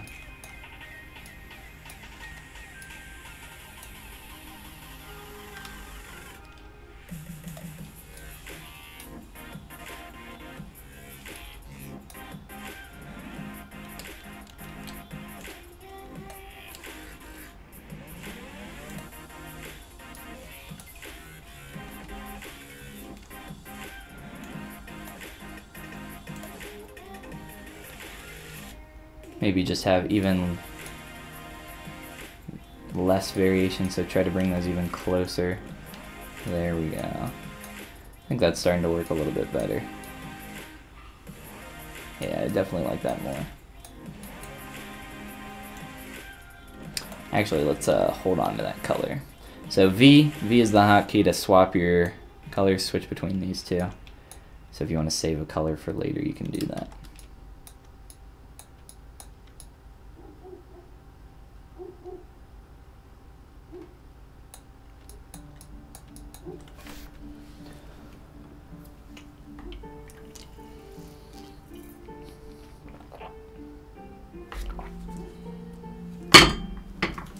Alright.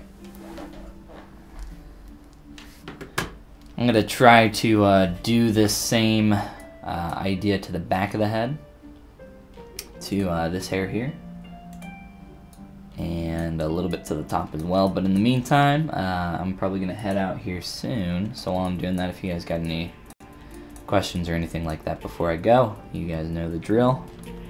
Feel free to shout them out in the chat, and I'll do my best. If you guys have any questions about my workflow or anything like that, or why I'm doing anything that I'm doing, feel free to ask. I'm gonna turn that off just for now so I can see this a little bit better, and try to select a few of these and vary this color as well. And I'm gonna turn that up to 100. And I'll just sample some colors from the beard. We can do this that way.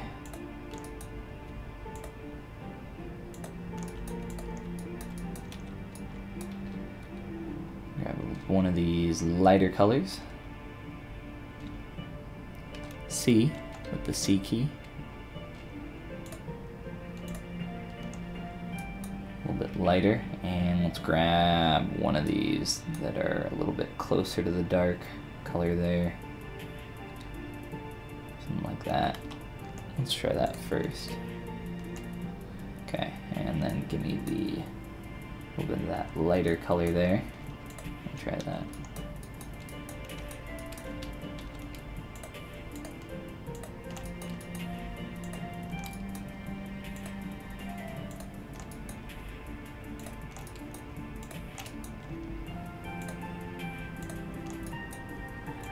So a little less random, a little bit more controlled color variation here and there.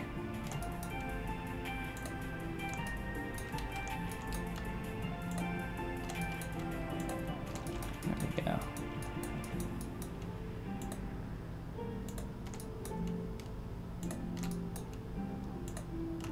Whoa.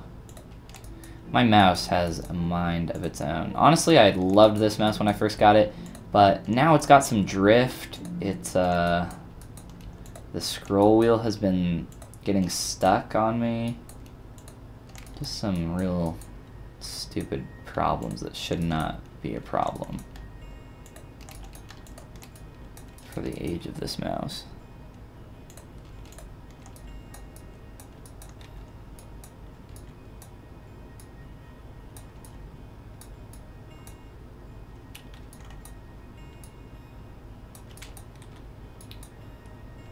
So a little bit more color variation there.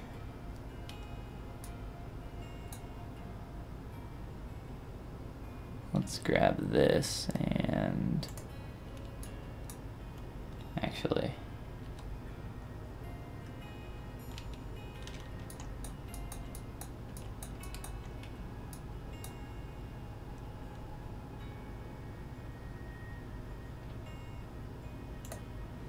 there we go. Do one more little variation here. Just done a couple more.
It kind of works. I was trying to see if there was a way that I could maybe mask the tips of these a little easier than manually kind of doing it, just so that I could taper some of these a little bit better than what we got going on here, as they're pretty uniform in their thickness throughout their length.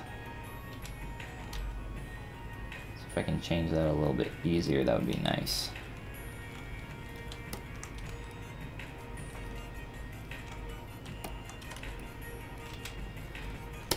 I'm sure there's probably a way I can do it, but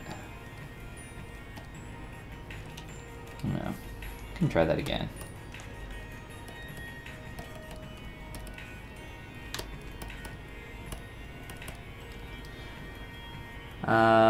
Mysterious.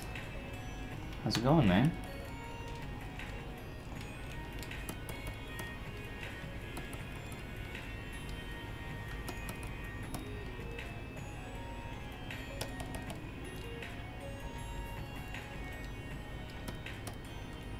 So this works a little bit. Didn't get all of them. That's what you get for doing something with an automatic operation. Never exactly what you want.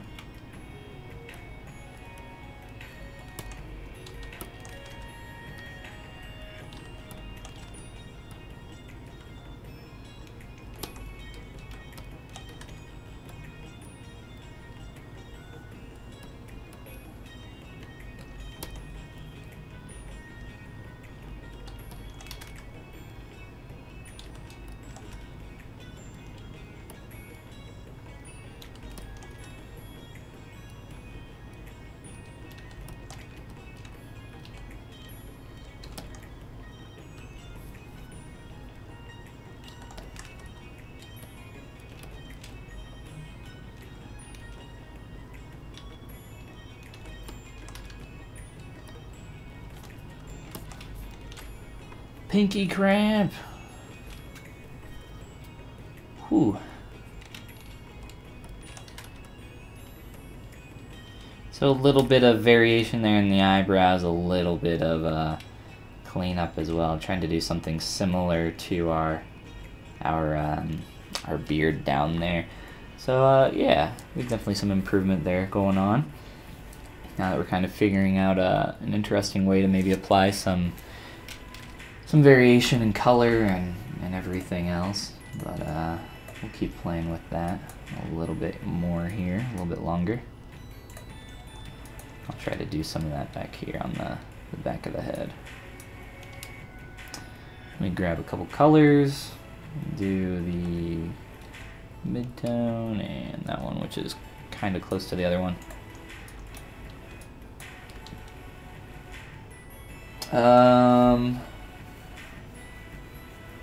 Need more peeps up in this mug. Well, go out and find some more peeps. I'm working, dude. Learned Spotlight. It's so great, so helpful. Yeah, awesome, man. Glad you could learn the tool. I use it all the time. Case in point. Button back up there if we want. But I don't want him there. He's in the way for now.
Do not want to merge that. Stop. Here we go.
It's like this lighter quality to the beard.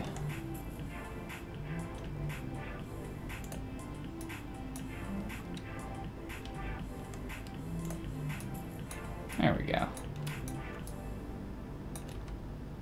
think that looks closer, honestly. I'll stick with that. Alright. I'm gonna finish up the top of the head and colorize some of this hair and then bounce on out of here. Thanks everybody for coming and hanging out on the stream.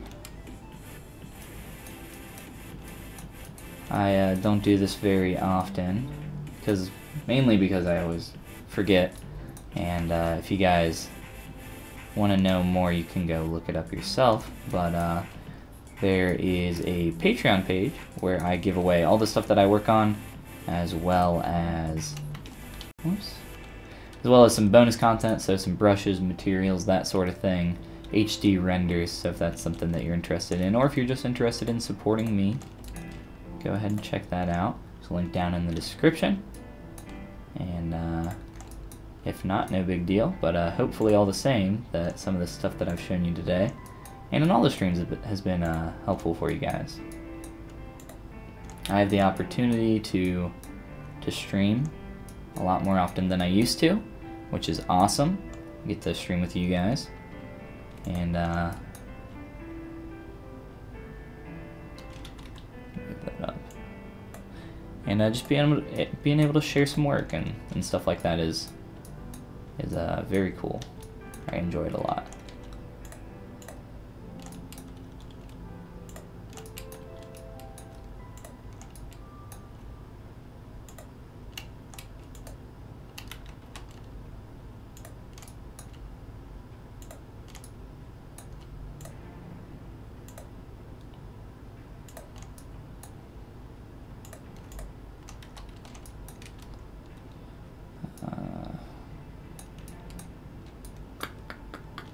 try this one.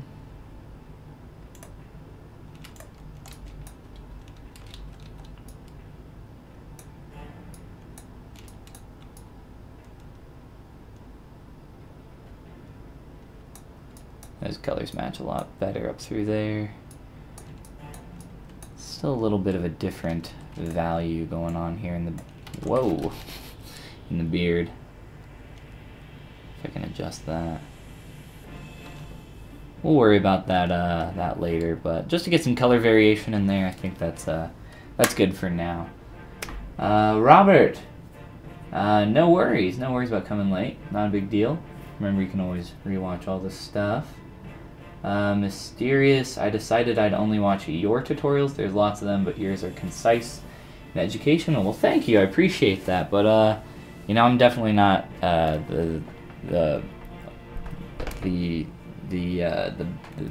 greatest sculptor. I'm not the most knowledgeable in ZBrush. So there's tons of great tutorials out there. Don't only watch my stuff. That puts too much pressure on me. So don't do that. But I appreciate your kind words all the same. So thanks guys. Thanks for coming and hanging out on the stream. It's always a good time. Let me save this guy real quick while I say some words. But yeah, again, check out that Patreon if you are interested in that. And come hang out tonight on the live stream for our night stream. This has been our morning stream. And we've got a lot of work done on the eyes. Painting the eyes was fun today. Had a lot of fun doing that, and just playing with some shadowing and even some fiber mesh, which was pretty dirty, pretty rough, and we screwed it up at the end anyway by merging it with something else. So that's not a big deal, you know. The objective is to make as many mistakes as you can so that you learn from those and make less mistakes. But hope to see you guys tonight in the next live stream, next tutorial, whatever. And if you can't, no worries. Remember that the videos go up on my YouTube channel. So follygon.com or youtube.com/follygon. Sorry. All right, guys. I'll see you later. See you in the next stream or video or whatever. And hope you have a great day. All right. See you guys.